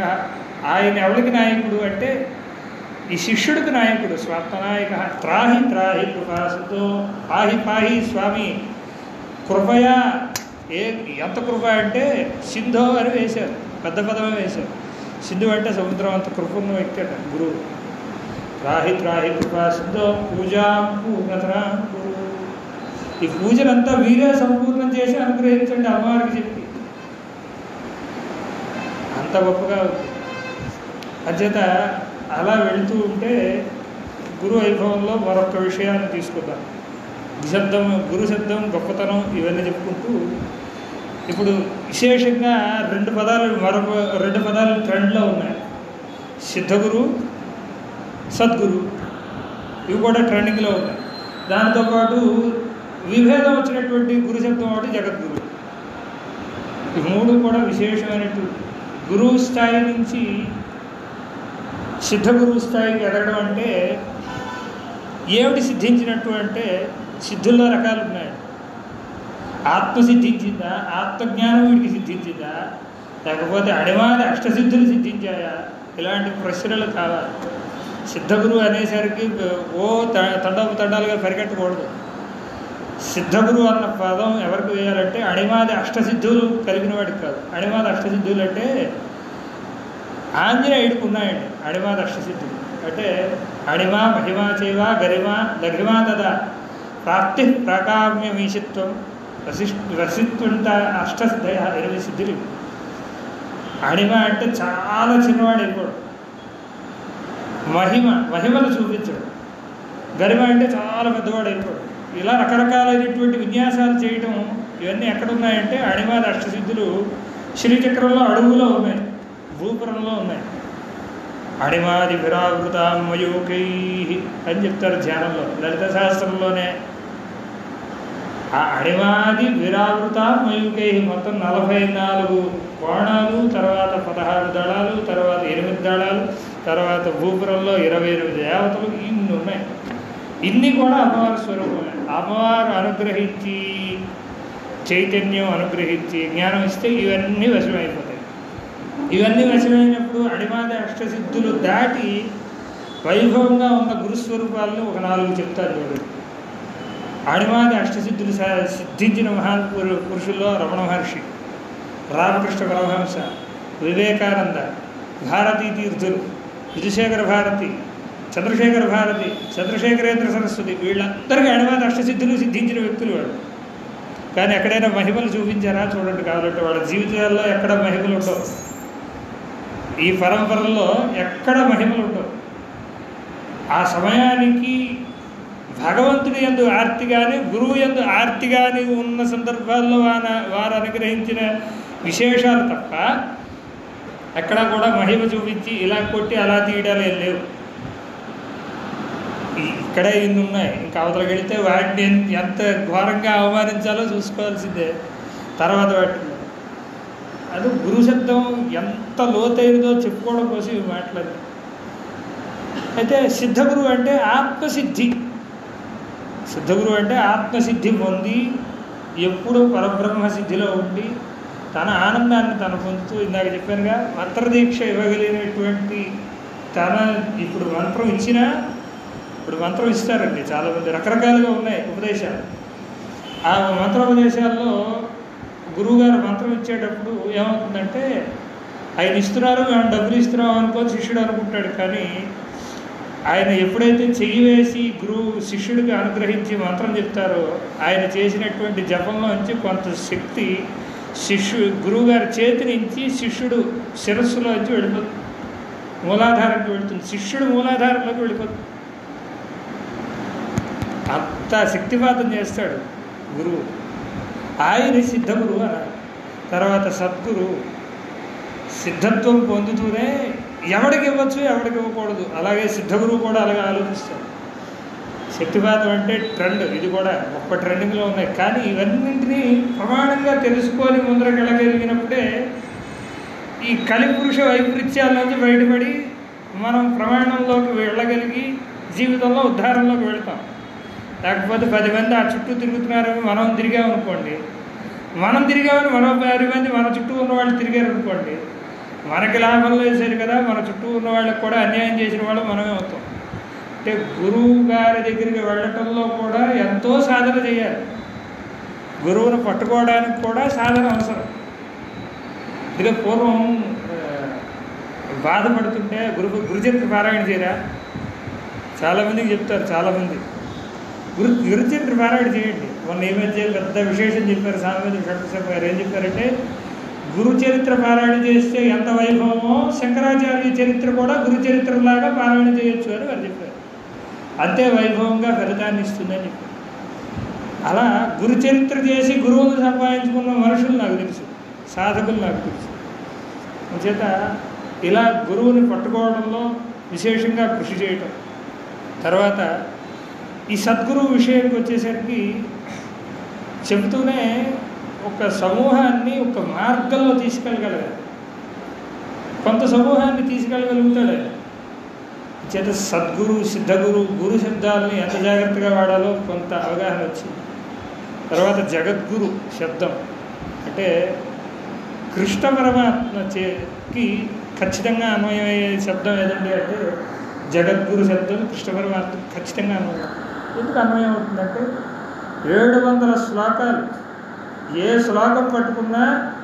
అందుకే భజగోవిందంలో భగవత్పాద శంకర్లో మాట చెప్తారు, భగవద్గీత కించతి గీత గంగాజలవ కణితాపీత సకృతపు ఏన మురారి సమర్చ క్రేతే తస్య యమేన చర్చ. ఎవరికైతే యముడితో ప్రతి జీవుడికి చర్చ ఉంటుందట అంత్యావసానంలో. ఆ చర్చ పోవాలి అంటే భగవద్గీతలో ఒక శ్లోకమైనా వచ్చి ఉండాలి. వచ్చి ఉండడం కాదు, దాని అర్థం తెలిసి ఉండాలి. అర్థం తెలిసి ఉండి వాడు ఆచరణలో పెట్టగలిగి ఉండాలి. భగవద్గీత కించది గీత గంగాజలలో కణితాపీత. నాకు భగవద్గీత రాదండి, కష్టం అండి, నేను చదువుకోలేదండి అంటే గంగా స్నానం చేయి, ఒక ఇంత గంగాజలం తాగి, అది బుద్ధి ప్రచోదనాన్ని ఇస్తుంది. గంగాజలలో కణితాపీత. ఇంకా బుద్ధి విశేషం ఉన్నవాడు ఏం చేయాలంటే సకృతపి అయిన చేతులారంగా శివుని పూజింపడేది విష్ణుమూర్తిని కానీ ఏదో ఒక పరబ్రహ్మ సకృతపి అయిన మురారి సమర్చ. ఎవడైతే మహావిష్ణువుని చేతులారా పూజ చేస్తాడో వాడికి చర్చ ఉండదు. అది భగవత్పాద శంకరుడు భజగోవిందంలో రాస్తారు. చేత ఈ ఈ చర్చలు ఇవి ఉండకూడదంటే ఈ రకంగా సేవ చేసుకోవాలి. ఇలా ఆయన జగద్గురువు అయినాడు, కృష్ణ పరమాత్మ జగద్గురువు అయ్యాడు. భగవద్గీత అంత గొప్పది. అలాగే ఆయన అది రాముడిలాగా మానవ స్వరూపంగా వచ్చింది కాదు, మాయాస్వరూపం, మాయా మానుష విగ్రహుడు కృష్ణ పరమాత్మ. ఆయన చేసినటువంటి లీలలు ఎన్నో. అందులో కొన్ని లీలలు తెలుసుకున్నా, కొన్ని లీలలు మనం బుద్ధిలో పెట్టుకొని రోజు స్మరణ చేసుకున్నా అది జీవుడికి ఉండేటువంటి, మనుషుడికి ఉండేటువంటి పాపాన్ని క్షయింపజేస్తుంది. ఇలా ఉంది. తర్వాత జగద్గురు అన్వయం ఎవరికి అంటే సాక్షాత్తు ఆదిశంకర భగవత్పాదులు. ఎందుచేత ఏ ప్రమాణంతో చెప్తున్నారు మీరు అంటే ఒకే ఒక్క శ్లోకం. మొన్న అంత్యంలో కూడా ఆ శ్లోకంతోనే ఆ ఉపన్యాసాల్లో 5 రోజుల ప్రవచనం ఒక్క మాటలో చెప్పేస్తానని చెప్పేశాను. ఏంటి అంటే అష్టవర్షే చతుర్వేది. శంకర్ల జీవితం ఎంతండి అంటే 32 ఏళ్ళే. 8 ఏళ్లకి 4 వేదాలు పూర్తి చేశారు. 12 సర్వశాస్త్రవేదు.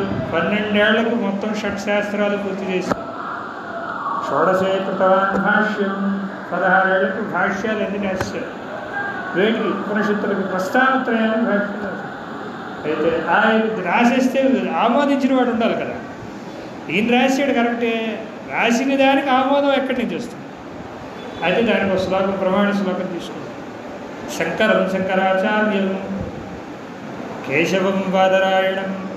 దీన్ని ప్రమాణంగా చెప్పిన వ్యక్తి ఎవరు? మహానుభావుడు వ్యాసుల వారు. ఎలా చెప్పారు? దీన్ని చక్కగా భాష్యాలు రాసేసి ఉపనిషత్తులకి, ప్రస్థానత్రయానికి, భగవద్గీతకి అన్నిటికీ రాసేసి కూర్చొని శిష్యులకు ఉద్బోధన చేస్తుంటే ముసలి వృద్ధ బ్రాహ్మణ రూపంలో వచ్చారు. వ్యాసుల వారు వచ్చి కూర్చొని మాట్లాడుతూ, ఏదయ్యా నువ్వు ఈ ఫలానా భాష్యం రాసేవాట ప్రస్థానత్రయానికి, వీటికి ఒకసారి చూస్తే ఆయన చూస్తూ మాట్లాడుతూ వాదనకు దిగారు శంకరులతో. ఎన్ని రోజులు వాదన చేశారంటే 8 రోజులు. నాకు తెలుసుండి ఆ తప్పైతే మరోసారి చెప్తా, సవరణ చేస్తా, గ్రూప్లో పెడతా. అన్ని రోజులు వాదన చేస్తుంటే మా గురువు గారితో ఇన్ని రోజులు వాదన చేసిన వాడు ఇప్పటికి నేను చూడలేదని పద్మపాదాచార్యులు గారు ఆశ్చర్యపోయి, ఆయన ఈ 4 శిష్యుల్లో కాస్త సాధన ఎక్కువ ఉన్నవాడు. ఒకసారి కళ్ళు మూసుకొని చూడగానే సాక్షాత్తు వ్యాసులు వారికి దర్శనం చేశారు. ఆ దర్శనాన్ని బంగారేశ్వరం గారు మన శ్రీకాకుళంలో చేసి శంకరం శంకరాచార్యం, శంకరుడు కైలాస శంకరుడే కాలడి శంకరుడుగా ఇక్కడ కూర్చొని ఎదురుగా కూర్చుంటే కేశవం బాదరాయణం, నారాయణుడే ఇక్కడ కూర్చొని వ్యాసుడుగా కూర్చొని వీళ్ళిద్దరూ చర్చ చేస్తున్నారయ్యా. చాలా గొప్ప ఘట్టం. కేశవం బాదరాయణం సూత్రభాష్యం కృతమందే భగవంతో పునఃపునః. వీళ్ళిద్దరికీ నేను నమస్కారం చేస్తున్నానని వారు చెప్పారు. అచేత జగద్గురు శబ్దం ఆయనకు అన్వయం అవుతుంది. 12 సర్వశాస్త్రవేదు 16 కృతవాన్ భాష్యం 23 ఉదిలభ్యగా. ఈ శాస్త్రాలను రాస్తే భాష్యాలు రాస్తే అయిపోయిందా? వ్యాసుల వారితో ఆమోదం తీసుకుంటే అయిపోయిందా? చాలా. వీటిని ప్రచారం చేయాలి, శిష్యులకు చెప్పి ప్రచారం చేయాలి. అది ఎప్పుడు చేశారు? మిగతా 16 ఏళ్ళు ఒకసారి తిరిగితే ఒకసారే తిరగలేము మనం. అసలు ఇంత రవాణా సౌకర్యం ఉంటే మనమే తిరగలేకపోతున్నాం. ఆ సేతు సీతాచలం తిరిగిన వాళ్ళు ఎంతమంది అంటే క్వశ్చన్ మార్క్. మనం తిరగలేం. అందుకే రామేశ్వరం కాశీ ప్రయాణం చేస్తే ఇక్కడ ఇసుక, అక్కడ నీళ్ళు, ఇక్కడ అనే చెప్తారు మన వాళ్ళ సాంప్రదాయాలు. ఇది చేస్తే చాలండి సకల తీర్థయాత్ర ఫలితం వచ్చేస్తుంది, మరి ఎక్కడ తిరగక్కర్లేదని ఒక శాస్త్రవాక్కు ఉంది. చాలామందికి తెలుసు ఈ విషయం. ఎందుకు చేస్తారు అంటే కాశీ నుంచి ప్రయాణం చేసి అప్పుడు ఇంత రవాణా సౌకర్యం లేదుగా, చక్కగా నడుచుకుంటూ రామేశ్వరం వరకు వెళ్తారు. రామేశ్వరం వరకు వెళ్ళాలంటే ఎన్ని క్షేత్రాలు దర్శనం చేస్తారు? ఎన్ని క్షేత్రాలు దర్శనం అవుతాయి. మళ్ళీ అక్కడి నుంచి ఇక్కడికి రమ్మన్నారు. 2 సార్లు కావాలి రామేశ్వరం, లేకపోతే కాశీ. ఏదో మొత్తానికి ఆ క్లారిటీ తగ్గింది. ఈ 3 సార్లు తిరిగేటప్పుడు ఏమవుతుందండి అంటే అప్పుడు నడక వల్ల సంపూర్ణ భారతదేశ తీర్థయాత్రలు చేసినటువంటి ఫలితం వస్తుంది. మొత్తం దేవాలయాలన్నీ చుట్లు పెట్టుకొని వెళ్తాడు వాడు. అందుకు ఆ ఫలితం ఖాతాలో వేస్తారని చెప్పారు తప్ప ఇలా తిరిగేసినంత మాత్రాన వస్తుందంటే వస్తుంది. ఆ వైభవం త్రికరణ శుద్ధి సంకల్పం వాడిలో ఉంటే, కాకపోతే ప్రయాణం చేసామంటే అయిపోయిందండి, ఈ జన్మకి సరిపోయిందండి అని వాడు కాకుండా ఫుల్ స్టాప్ పెట్టాడు అనుకోండి, అది అంత ఫలితాన్ని ఇవ్వదు. అంచేత అలా తిరగడానికి ఇప్పుడున్న ఇంత వైభవంగా ఉంటేనే మనం తిరగలేకపోతే ఆ కాలంలో కేచరత్వ సిద్ధి ఎన్ని సిద్ధులున్నా ఏం చేసినా ముమ్మారు తిరిగి, ఒకసారి కాదు ముమ్మారు తిరిగి మొత్తాన్ని స్థాపన చేసినటువంటి మహానుభావుడు. ఆ పరంపరలోనే అంత విద్యా స్థానాన్ని, ఆ విద్యల్ని ఒక్కొక్క పీఠంలో, ఒక్కొక్క ఆమనాయ పీఠంలో, ఒక్కొక్క పీఠానికి ఒక్కొక్క వేదాన్ని పెట్టి దాన్ని ఈ రూల్స్ అండ్ రెగ్యులేషన్స్ పాటిస్తూ ఈ పీఠం నడుస్తుందని వారు పెట్టి నడిపిస్తున్నారు కనుక ఇప్పటికీ అవిచ్ఛిన్నంగా 4 ఆమనాయ పీఠాలు గురు పరంపరతో ఉన్నాయి కనుక జగద్గురు శంకరాచార్య పదం ఈ 4 పీఠాలకు వేయాలి. అలా జగద్గురు శబ్దం. తర్వాత మన సనాతన ధర్మంలో గురువులు ఎంతమంది ఉంటారు ఇందాకే చెప్పాను. ప్రధాన గురువు గురించి కూడా ఒక మాట ఆడేశాను. తర్వాత ఇప్పుడు గురువు గారి గురించి, గురు తత్వం గురించి 4 కొన్ని శ్లోకాలు చెప్పుకున్నాం. గురువు ఎలా ఉంటాడు ఇవి కూడా కొన్ని చెప్పారు. అయితే ఇది సదాశివ సమారంభం అని చెప్తూ వ్యాసశంకర మధ్యమం అని కూడా వచ్చారు. వ్యాసుల వారి గురించి బాగా చెప్పుకోవాలి. కొన్ని సందర్భంలో 4 మాటలు చెప్పాలి. ఎందుకంటే వ్యాసుల వారు లేకపోతే అసలు యుగం ప్రారంభమై కొన్ని వేల సంవత్సరాలకి శంకరులు వచ్చారు. అంతకుముందే కలియుగ ప్రభావం తెలిసిన మహానుభావుడు కనుక ఆయన వేదాలని విభాజ్యం చేసి అందులో ఉన్న సారాన్ని పురాణాలలోకి మార్చి, పురాణం ఎవరి కోసం అంటే అందరూ చదువుకోవడానికే పురాణాలలోకి మార్చి 18 పురాణాల్లోకి మార్చి, ఆ తర్వాత మరికొన్ని విశేషాలను చెప్పి ఇది ఇలా అని చెప్పి స్మృతులు ఇచ్చి పంచమ వేదంగా మహాభారతాన్ని ఇచ్చి, మహాభారతం ఒకటి చదువుకుంటే చాలు, అందులో ఇది ఉంది అది లేదని లేదు. శివసహస్రం అందులోంచి వచ్చింది, విష్ణు సహస్రం అందులోంచి వచ్చింది, భగవద్గీత అందులోంచి వచ్చింది, ఎన్నున్నాయో లెక్కలేదు. విధుల నీతులు అందులోంచి వచ్చాయి, ఎన్నో అన్ని ఉన్నాయి. అది అప్పుడు చదువుకున్నది. ఇలా ఎన్నెన్నో చేసి అందించిన భాగవతం అందులో శుకుల వారు చెప్పినప్పటికీ ఎవరు రాశారు? వ్యాసుల వారు రాసిందే. సుఖయోగీంద్రుడికి కొడుకు ఉపదేశం చేస్తే కొడుకు ప్రచారం చేశారు, సుఖయోగీంద్రుడు చెప్పారు. ఇలా ఎన్నో విశేషమైనటువంటి చేశారు. అందుకే శాస్త్రంలో మాట అంటారు, వ్యాసోత్తిష్టం జగత్సర్వం. ఏ మాట చెప్పండి? వ్యాసుడు ఉచ్చిష్టమేనండి, ఆయన ఆడిన మాటే నువ్వు మాట్లాడుతున్నావండి అని చెప్పండి. ఆయన ఎంగిల్ చేసిన మాటనే మనం మాట్లాడుతున్నాం. వ్యాసోత్తిష్టం జగత్సర్వం. దానిని ఇంకా తేలిక చేశారు శంకర భగవత్పాదులు. తేలిక చేసి స్తోత్రాల్లోని, కథల్లోని, క్షేత్రాలకు వెళ్ళి అక్కడ శక్తి ఎంత ఉండాలి ఎంత ఉండకూడదు అని, ఇలా అక్కడున్న మహిమ ఎంత ఉంచాలి, ఈ కాలంలో వీళ్ళకి ఎంత అవసరం, రకరకాల స్థానాల్లో రకరకాలుగా చేశారు. ఇలా చేస్తూ మరొక మహాగురువుని స్మరణ చేసుకున్నాం. అది దక్షిణామూర్తి. దక్షిణామూర్తిని స్మరణ చేయడం వల్ల అసలు చూస్తే చాలు, దక్షిణామూర్తిని చూస్తే చాలు, అందులో ఎంత విజ్ఞానం ఉందో అంత విజ్ఞానం ఉంది. ఏంటి ఆ విజ్ఞానం అంటే, సనక సనందనాథులు ఒకసారి బ్రహ్మదేవుడి దగ్గరికి వెళ్తే, ఆయన వీళ్ళ జ్ఞానం కోసమని వారి దగ్గరికి వెళ్తే ఆయన చక్కగా ఆవిడ వేణు వాయిస్తుంటే ఈయన లయంగా చక్కగా తాళం వేస్తూ ఆనందిస్తున్నాడు. ఈయన ఏం చెప్పలేడు, భార్య వేణ వాయిస్తుంటే ఈయన చక్కగా తాళం వేస్తున్నాడు, ఈయన మనకేం చెప్తాడని అక్కడికి వెళ్ళాడు. విష్ణుమూర్తి దగ్గరికి వెళ్ళాడు. విష్ణుమూర్తి దగ్గరికి వెళ్తే ఆయన చక్కగా కాళ్ళు ఎత్తించుకుంటాడు. ఈయన భార్య చేత కాళ్ళు ఎత్తించుకుంటాడు, మనకేం చెప్తాడని శివుడి దగ్గరికి వెళ్తాడు. అది ప్రదోషకాలం. ఇప్పుడు ప్రతిరోజు ప్రదోషకాలంలో శివతాండవం, శివనాట్యం. నాట్యం శంకరుడిది, లాస్యం అమ్మవారు. అయితే నాట్యం ఎందుకు చేస్తాడు? దానికి విశేషమైనటువంటి విశేషం ఉంది. అది ఒక రిథమిక్ అండి. ఇప్పుడు నాట్యం అంటే ఏంటి? ఓ రిథమిక్గా నడుస్తుంది, ఒక లయబద్ధంగా నడుస్తుంది. ఈ సృష్టి కూడా లయబద్ధంగానే నడుస్తుంది. చాలా పెద్ద ఫిలాసఫర్స్ ఏం చేశారంటే, అసలు భూమి యొక్క కేంద్రస్థానం మూలస్థానం ఎక్కడుంది అంటే అది నటరాజస్వామి గారి బొటనవేలు, చిదంబరంలో బొటనవేలు చూసారా? ఆ బొటనవేలు ఎక్కడ సూచిస్తుందో అక్కడ ఉంది భూమి యొక్క మూలస్థానం అని చెప్పారు చాలామంది సైన్స్ పరిశోధన. ఆయన నాట్యము లాస్యం జరుగుతుంది ఆవిడతో కలిసి. వీళ్ళు ఇంకా అక్కడ దగ్గరికైనా వెళ్ళారు, ఇక్కడ దగ్గరికి వెళ్ళారు. వాళ్ళిద్దరు అలా ఉన్నారు, ఈయనేమో ఇలా ఉన్నాడు, బాగా ఉంది అసలు అనుకొని అసలు చూసి చూడకుండానే దండం పెట్టి వచ్చేస్తే ఆయన చూశాడు.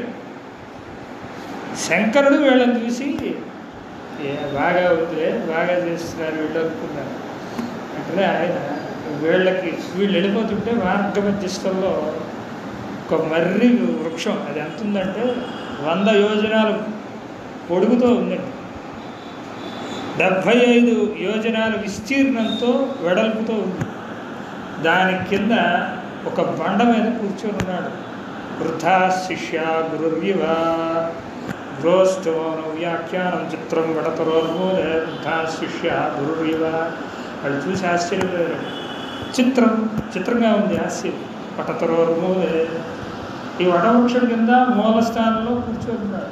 వటతరోర్మూలే వృద్ధా శిష్య. ఆ ఎదురుగా ఉన్నవాళ్ళు అందరూ ఎలా ఉన్నారంటే తలలు పడిపోయి అలాగ ఆయన చూస్తూ కూర్చున్నారు. గురువు ఇవ, ఈయన 16 ఏళ్ల వయస్సు ఉన్నది. గురువు వస్తూ మన వ్యాఖ్యానం, ఆయన ఏమైనా ఉపన్యాసం చెప్తున్నాడా అలాగా అంటే ఏం లేదు. చక్కగా ఆయన అర్ధ నిమిడిన నేత్రాలతో చక్కగా ఆయనలో ఆయన రమిస్తున్నారు. గురువస్తు మౌన వ్యాఖ్యానం, మౌనాన్ని వ్యాఖ్యగా చెప్పారు. దాన్ని కూడా చూద్దాం. మౌన వ్యాఖ్యానం శిష్య అస్తు చిన్న సంశయ. ఆ మౌన వ్యాఖ్య చేత వీళ్ళకి సంశయాలన్నీ పోయాయి. అది ఎలా పోతుందండి? మౌనంతో వ్యాఖ్య ఎక్కడ అవుతుంది? అసలు అవుతుందా? అవుతుంది. అక్కడ సాధ్యం, మనకు సాధ్యం కాదు కానీ ఆయనకి సాధ్యం. ఇప్పుడు చూస్తేనే ఆనందం వచ్చేటప్పుడు ఒక అద్భుతంగా ఉన్న స్వరూపం, కృష్ణ స్వరూపం, బాలకృష్ణుడి స్వరూపం చూస్తే ఎంత ఆనందం. చూడాలి. చైతన్యం లేకపోయినా ఫోటో అయినా చూడాలనేటువంటి భావన మనసుకి ఎలాగైతే ఉంటుందో, చిద్ఘనానంద స్వరూపమైనటువంటి అశేష చైతన్య స్వరూపం అక్కడ కూర్చుంటే ఎందుకు పోదు? వాళ్ళు చూశారు. గృహస్థ మన వ్యాఖ్యానం శిక్ష అస్తున్న సంశయాలు. బాబు వీళ్ళు వెళ్ళి కూర్చున్నారు. వెళ్ళి కూర్చోగానే వీళ్ళకి ఎన్ని సంశయాలతో వాళ్ళ ముగ్గురు దగ్గరికి వెళ్ళి ఇక్కడ కూర్చున్నారో వీళ్ళకున్న సంశయాలన్నీ పోయాయి. పోగానే ఈయనెవడు, ఏమిటి స్వరూపం అంటే ఒకసారి తేలిపారి చూశాడు. పూర్తిగా పడవృక్షం కింద కూర్చున్నాడు. కూర్చొని ఒక బండ మీద కూర్చున్నాడు. ఎడం కాలు మఠం వేసి కుడికాలు ఒక రాక్షసుడిని పెట్టి రాక్షసుడి మీద పెట్టి కూర్చున్నాడు. 4 చేతులు ఉన్నాయి. జటాజూటంలో ఓ చంద్రలేఖ ఉంది. ఎందుకు చంద్రలేఖ? అన్ని దేవతలకు చూడండి, అది కూడా చూసుకోవాలి. అమ్మవారికి, శివుడికి ఇలా కొన్ని ప్రత్యేకమైనటువంటి స్వరూపాలకే చంద్రలేఖ ఉంటుంది. ఆ చంద్రలేఖ ఎలాంటిది ఉంటుంది అంటే 10 నాటి చంద్రలేఖ అంటే వృద్ధిక్షయాలు ఉన్నది చంద్రుడికండి. ఆ వృద్ధిక్షయాలు ఉన్నటువంటి చంద్రలేఖను తీసి పెట్టుకున్న వీళ్ళకి వృద్ధిక్షయాలు లేవని చెప్పడం కోసం చంద్రలేఖ ధరించాం. బాగా 4 చేతులు ఉన్నాయి. రకరకాలు ఉన్నాయి. ఒక్కొక్క స్వరూపంలో వేడ దక్షిణామూర్తుంది, లపడ దక్షిణామూర్తుంది. అందరం చూసేది ఏంటంటే ఒక చేతిలో అమృత కలశతో చాలామంది చూడరు, అది చాలా తక్కువ దొరికేది. కానీ ఒక అగ్ని గోళం ఉంటుంది ఒక చేతిలో అక్షమాలు ఉంటుంది, అంటే తాళం, మన జపమాల. ఒక చేతిలో పుస్తకం ఉంటుంది, ఒక చేతిలో చిన్న ముద్ర ఉంటుంది. ఏంటి దీని అర్థం? పోనీ అవి ఎలా ఉన్నాయి? ఇలాగ వరుసగా లేవు. ఇది ఈ 2 చేతులు ఇలా ఉన్నాయి, ఈ 2 చేతులు ఇలా ఉన్నాయి. అంటే ఆ 4 చేతులు 4 దిక్కులకు అన్వయంగా ఉన్నాయి. చూసుకోవాలి. అంటే 4 దిక్కుల్ని శాసించగలిగే వ్యక్తి స్వరూపం ఏదైనా ఉందంటే అది దక్షిణామూర్తి. బాగా ఇంకా అయితే ఈయన ఒక్కడే పురుష స్వరూపంగా ఉన్నాడా అది చూద్దాం. లేడా ఎలా చెప్తున్నాం అంటే దక్షిణామూర్తి చెవులు చూడాలి. ఒక చెవికి తాటకం, ఒక చెవిటికి మకర కుండలో ఉంటుంది. తాటకానికి ప్రతీక తాటకం ఎవరు పెట్టుకుంటారు? చెవి దుద్దులు ఎవరు పెట్టుకుంటారు? ఆడవాళ్ళు పెట్టుకుంటారు. తాటకం అంటే అది అమ్మవారు ఎడపక్క, అయ్యవారు కుడిపక్క. అదే స్వతంత్ర సర్వతంత్రేషి దక్షిణామూర్తి రూపిణి సనకాది సమారాధ్య శివజ్ఞాన ప్రదాయిని. దక్షిణామూర్తి ఎవరండి? అమ్మవారే. లలితాశాస్త్రం చెప్పేసింది స్వతంత్ర సర్వతంత్రేషి దక్షిణామూర్తి రూపిణి. దక్షిణామూర్తిగా ఉన్నదాన్ని నేనే. సనకాది సమారాధ్య శివజ్ఞాన ప్రదాయిని. శివజ్ఞానాన్ని అందుకోవాలంటే దక్షిణామూర్తిని ఉపాసన చేయాలి. శివజ్ఞానం అంటే ఏంటి? ఇందాక చెప్పినట్టుగా ఆనందం. ఆనందం ఎలా వస్తుంది? తపస్సు చేస్తే వస్తుంది. తపస్సు ఎలా వస్తుంది? గురువులు పట్టుకుంటే వస్తుంది. గురువు గారిని ఎలా పట్టుకోవాలి? వాళ్ళకి వచ్చారు కర్మ అమ్మవారు అనుగ్రహిస్తుంది, జగద్గురువులు అనుగ్రహిస్తారు. 2 నిమిషాల్లో కొన్ని విషయాలు చెప్పి కొన్ని శ్లోకాలు చెప్పి పూర్తి చేద్దాం. అయిన తర్వాత ఇక పూర్తిగా ఉంది. ఈ చేతిలో ఈ 4 చేతుల్లో ఉన్న విశేషం ఏంటి? అగ్ని ఏం చేస్తుందండి? ఇప్పుడు దీపం పెట్టాం, చీకటి గదిలో దీపం పెడితే ఏమవుతుంది? వెలుగు వస్తుంది. అలాగే అగ్ని గోళంలో ఏదైనా ఒక వస్తువు పడేస్తే ఏమవుతుంది? అజ్ఞానం అనేటువంటి చీకటిని ప్రారదోలడానికి అగ్నిగోళం ప్రతీకైతే కొన్ని స్వరూపాల్లో అమృత కలశ అమృతం తాగిన వాడికి జ్ఞానం వస్తుంది. అది అలాగే తెలిసిన విషయం. తర్వాత ఈ జపమాల ఏంటి? 6 అకారాది క్షకారాలతో ఆ 54 వర్ణాలు 51 వర్ణాలు ఆ మాల. తర్వాత ఈ చేతిలో ఉపనిషత్తులు సకల శాస్త్ర వేద పారంగతం అంతా ఆ చేతులు. ఈ 3ంటిని కలుపుకుంటే ఈ ఒక్క చిన్ముద్రతో చెప్పవచ్చు. ఈ 3ంటి సారమే చిన్ముద్ర. జీవ పరమాత్మ అనుసంధానం అని చెప్పడం కోసం తీసుకొచ్చాం. ఇందులో సారమే ఇందులో ఉద్రాత్మ. అరే మొత్తం ఈ జటా చూడటం ఏంటి? గంగాజల్లో కడికాపీత అండి. ఆ గంగ ఎక్కడుంది? ఆయన జటాజూటంలో.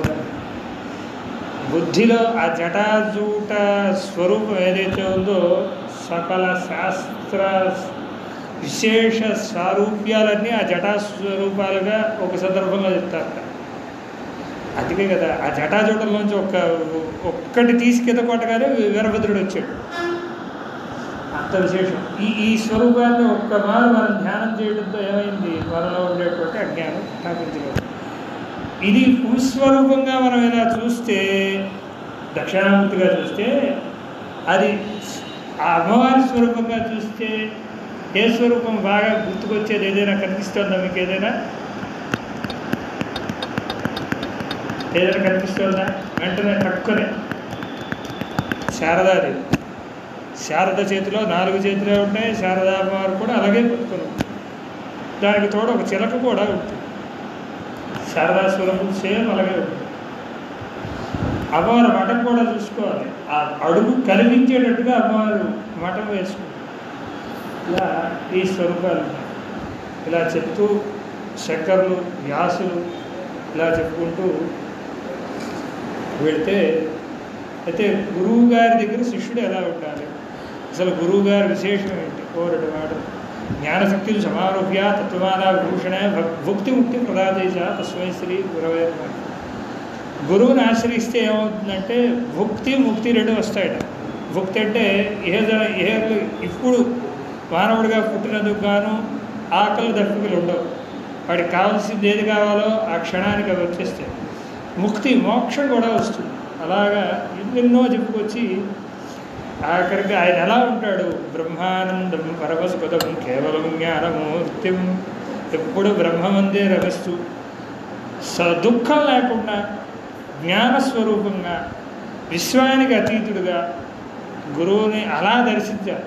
గగన సదృశం ఆకాశానికి గగనం అంటే ఆకాశానికి శబ్దం ఏంటంటే జ్ఞానం అనే అర్థం. ఆకాశ శబ్దంలో రకాలు ఉన్నాయి.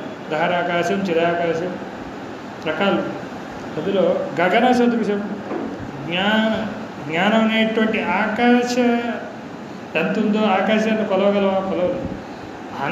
అంత సదృశంగా ఉన్నవాడు. తత్వమస్యాది లక్ష్యం. ఎప్పుడు తత్వాన్ని బోధిస్తూ ఉంటాడు. ఏకనిత్యం ఒకడే ఉంటాడు, నిత్యంగా ఉంటాడు. విమలవచనం. విమలం అంటే మలం లేకుండా ఉంటాడు. మలత్రయం అని మనలో ఉన్నాయి. అడిమ, ఆణవల, కార్మిక మల, కాయిక మల, ఇలా 4 మలాలు ఉన్నాయి. వీటి గురించి తర్వాత రోజుల్లో చెప్పుకుందాం. ఏం చేస్తాయంటే మాయను ఎప్పుడు మాయలోకి తోస్తుంటాయి. ఇన్ని చెప్పి దిగిపోయిన తర్వాత మాయ ఆవహించడానికి ఈ మలాలే కారణం.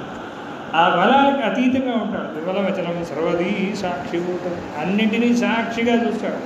భావాతీతం. భావాలు ఉంటేనే మాటలు వస్తాయి, కానీ భావం లేకుండా ఉంటాడు. భావాతీతం, త్రిగుణరహితం, సద్గురంతం అభావం. ఇలా ఎన్నెన్నో చెప్తూ గురువుగారు లేకుండా మరి ఏది జరగదని సాక్షాత్తు శివుడే చెప్పాడు. శివేరుష్టే గురుస్త్రాత గురువేరుష్టే నకశ్చిన తస్మాత్ పరమ గురులాద్దాత్మేవత్యం గురు ప్రపంచం. గురువు పాపగిస్తే, శివుడు కానీ దేవుడు కానీ పాపగిస్తే ఏమవుతుందంటే గురువు తీస్తాడు ఆ శాపం నుంచి, మరణించే అవకాశం ఉంది. కానీ గురువు పాపగిస్తే శివుడు కూడా మరణించలేడు. చేత పట్టుకున్నటువంటి గురుస్వరూపాన్ని గట్టిగా పట్టుకోవాలి. ఎలా ఉండాలంటే ధ్యానమూలం గురోర్మూర్తి. ఎప్పుడు ధ్యానం గురు స్వరూపాన్నే ధ్యానం చేయాలి. పూజామూలం గురోత్పదం. గురువుగారు ఏ మాట చెప్పారో దాన్నే పూజ చేస్తుంటారు. మంత్రమూలం గురోర్వాక్యం. యూట్యూబ్లో వచ్చే మంత్రాలు చేయకూడదు. యూట్యూబ్లో ప్రతి మంత్రం వచ్చేస్తుంది. ఇవాళ స్టేటస్లో కూడా చూసే వరాహి నవరాత్రులు ప్రకోపాన్ని ఇస్తున్నారు. చేయొచ్చు, సంతోషం. కానీ మూల మంత్రాలు స్టేటస్లో పెట్టడం, యూట్యూబ్లో పారాయణ చేయడం తగని పని. అవి ఏం చేస్తాయంటే మనని ఎత్తుకు తీసుకెళ్ళడం కాదు, మనల్ని పాటిస్తాయి. ఇలా అన్నానికి కోపం తెచ్చుకోకూడదు. చేత మంత్రమూలం గురోర్వాక్యం, మూర్తి మూలం, ముక్తి మూలం గురో కృప. మనకు మోక్షం కావాలంటే గురువు కృప చేత తప్ప మరొక లా రాదు అని చెప్పి, గురువు కన్నా నువ్వు చెప్పే మాటలు గొప్పవి కావు. నగురోరధికం తత్వం, నగురోరధికం తప. నీ తపస్సు గొప్పది కాదు. తత్వజ్ఞాన త్వరం నాస్తి. తత్వజ్ఞానం గురువు గారి కన్నా గొప్పది కాదు. నీకు ఆ తత్వజ్ఞానం ఎలా వచ్చింది? గురువు ఎలా వచ్చింది. అందుచేత గురువు గారిని పట్టుకొని సాధన చేయగలిగితే, ఒక సందర్భంలో చంద్రశేఖర భారతి దగ్గరికి ఒక ఆయన వెళ్ళి, స్వామి ఇన్ని మంత్రాలు ఉన్నాయి, ఇన్ని మంత్రాల వల్ల నాకేమవుతుందంటే ప్రతి మంత్రానికి ఒక దేవత, ఆ దేవతకి ధ్యానం ఉంది. ఒక మంత్రానికి చెప్పే ధ్యానం ఇంకో మంత్రం చేస్తుంటే వస్తుంది, ఇది ఏం చేయమంటారు అని ప్రశ్న. భారతీ స్వామి గారి దగ్గరికి వెళ్తే ఆయన వాడి చెప్పారు, చంద్రశేఖర భారతీ స్వామి గారు, ఏం చేయక్కర్లేదయా, గురువుగారి పాదాలు నీకు గుర్తున్నాయా? మీ గురువుగారు గుర్తున్నాయండి. అయితే రోజు ఏ మంత్రం చేసినా అది ధ్యానంలో పెట్టుకో, రోజు జపం చేసుకో, చాలు, నీకు ఏ ఫలితం రావాలో ఆ ఫలితం వచ్చేస్తుందని చెప్పి చెప్పారు. అందుచేత అందుచేత నగురోరధికం నగురోరధికం నగురోరధికం శివశాసనత శివశాసనత శివశాసనత అని శివుడే సాక్షాత్తుగా ఒకసారి చెప్తే గొప్ప, 2 సార్లు చెప్తే గొప్ప, 3 సార్లు చెప్తే గొప్ప, కానీ 4 సార్లు చెప్పాడు. చేత గురువు కన్నా అధికమైనటువంటి విశేషం బ్రహ్మాండంలో కానీ ఇందులోనే లేదు. అమ్మవారు కూడా గురుమండల స్వరూపిడిగానే ఉంది అని తెలియజేస్తూ, ముందు అమ్మవారికి శ్రీచక్రార్చన చేసే ముందర మా అర్చనలో ముందు గురుమండలానికి అంతా అర్చన చేసి తర్వాత శ్రీచక్రానికి అర్చన చేస్తాం. ఆ గురుమండలంలోనే అమ్మవారికి దగ్గరగా శ్రీచక్రంలోనే బిందువుకి త్రికోణానికి మధ్యలో ఈ దివ్యోగ సిద్ధోగ మానవోగాలు 3 ఉంటాయి. వాడికి అర్చన చేసి మళ్ళా ప్రారంభం చేస్తాం. చేత ఈ గురువు అమ్మవారు 2 గురుక్రమ పురస్కృతే గురు శరీర నిత్యోత్సవలే. అమ్మవారిని ఎక్కడ దర్శనం చేయమన్నారు అంటే గురు శరీర నిత్యోత్సవలే, గురువు ఎందుంది. గురుక్రమ పురస్కృతే గురు శరీర నిత్యోత్సవలే షడంగ పరివారితే ఫలితేవ. షడంగాలంటే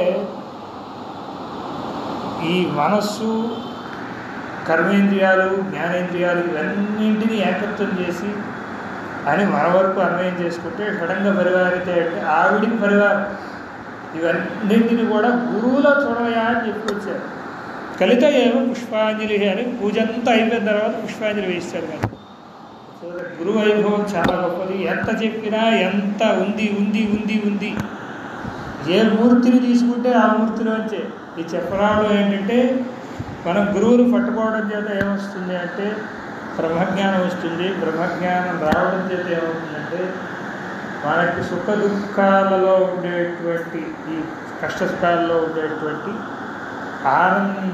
దుఃఖం పోయి సుఖం వస్తుంది. ఆ సుఖం కోసం ఆనందం కోసం మనం గురువుగారిని ఆశ్రయించి సాధన చేసి పరంపరానుగతంగా ఏ గురువు వస్తున్నారో ఆ గురువుని పట్టుకొని ముందరకు వెళ్ళి తరింతులుగా అని ప్రార్థన చేస్తూ సర్వేషాం శుభాని మంగళాని భవతు. సహనా భవతు సహనో భునక్తు సహ వీర్యకరవావహై తేజస్వినామధీతమస్తు మా విద్విషావహై. ఓం శాంతి శాంతి శాంతి.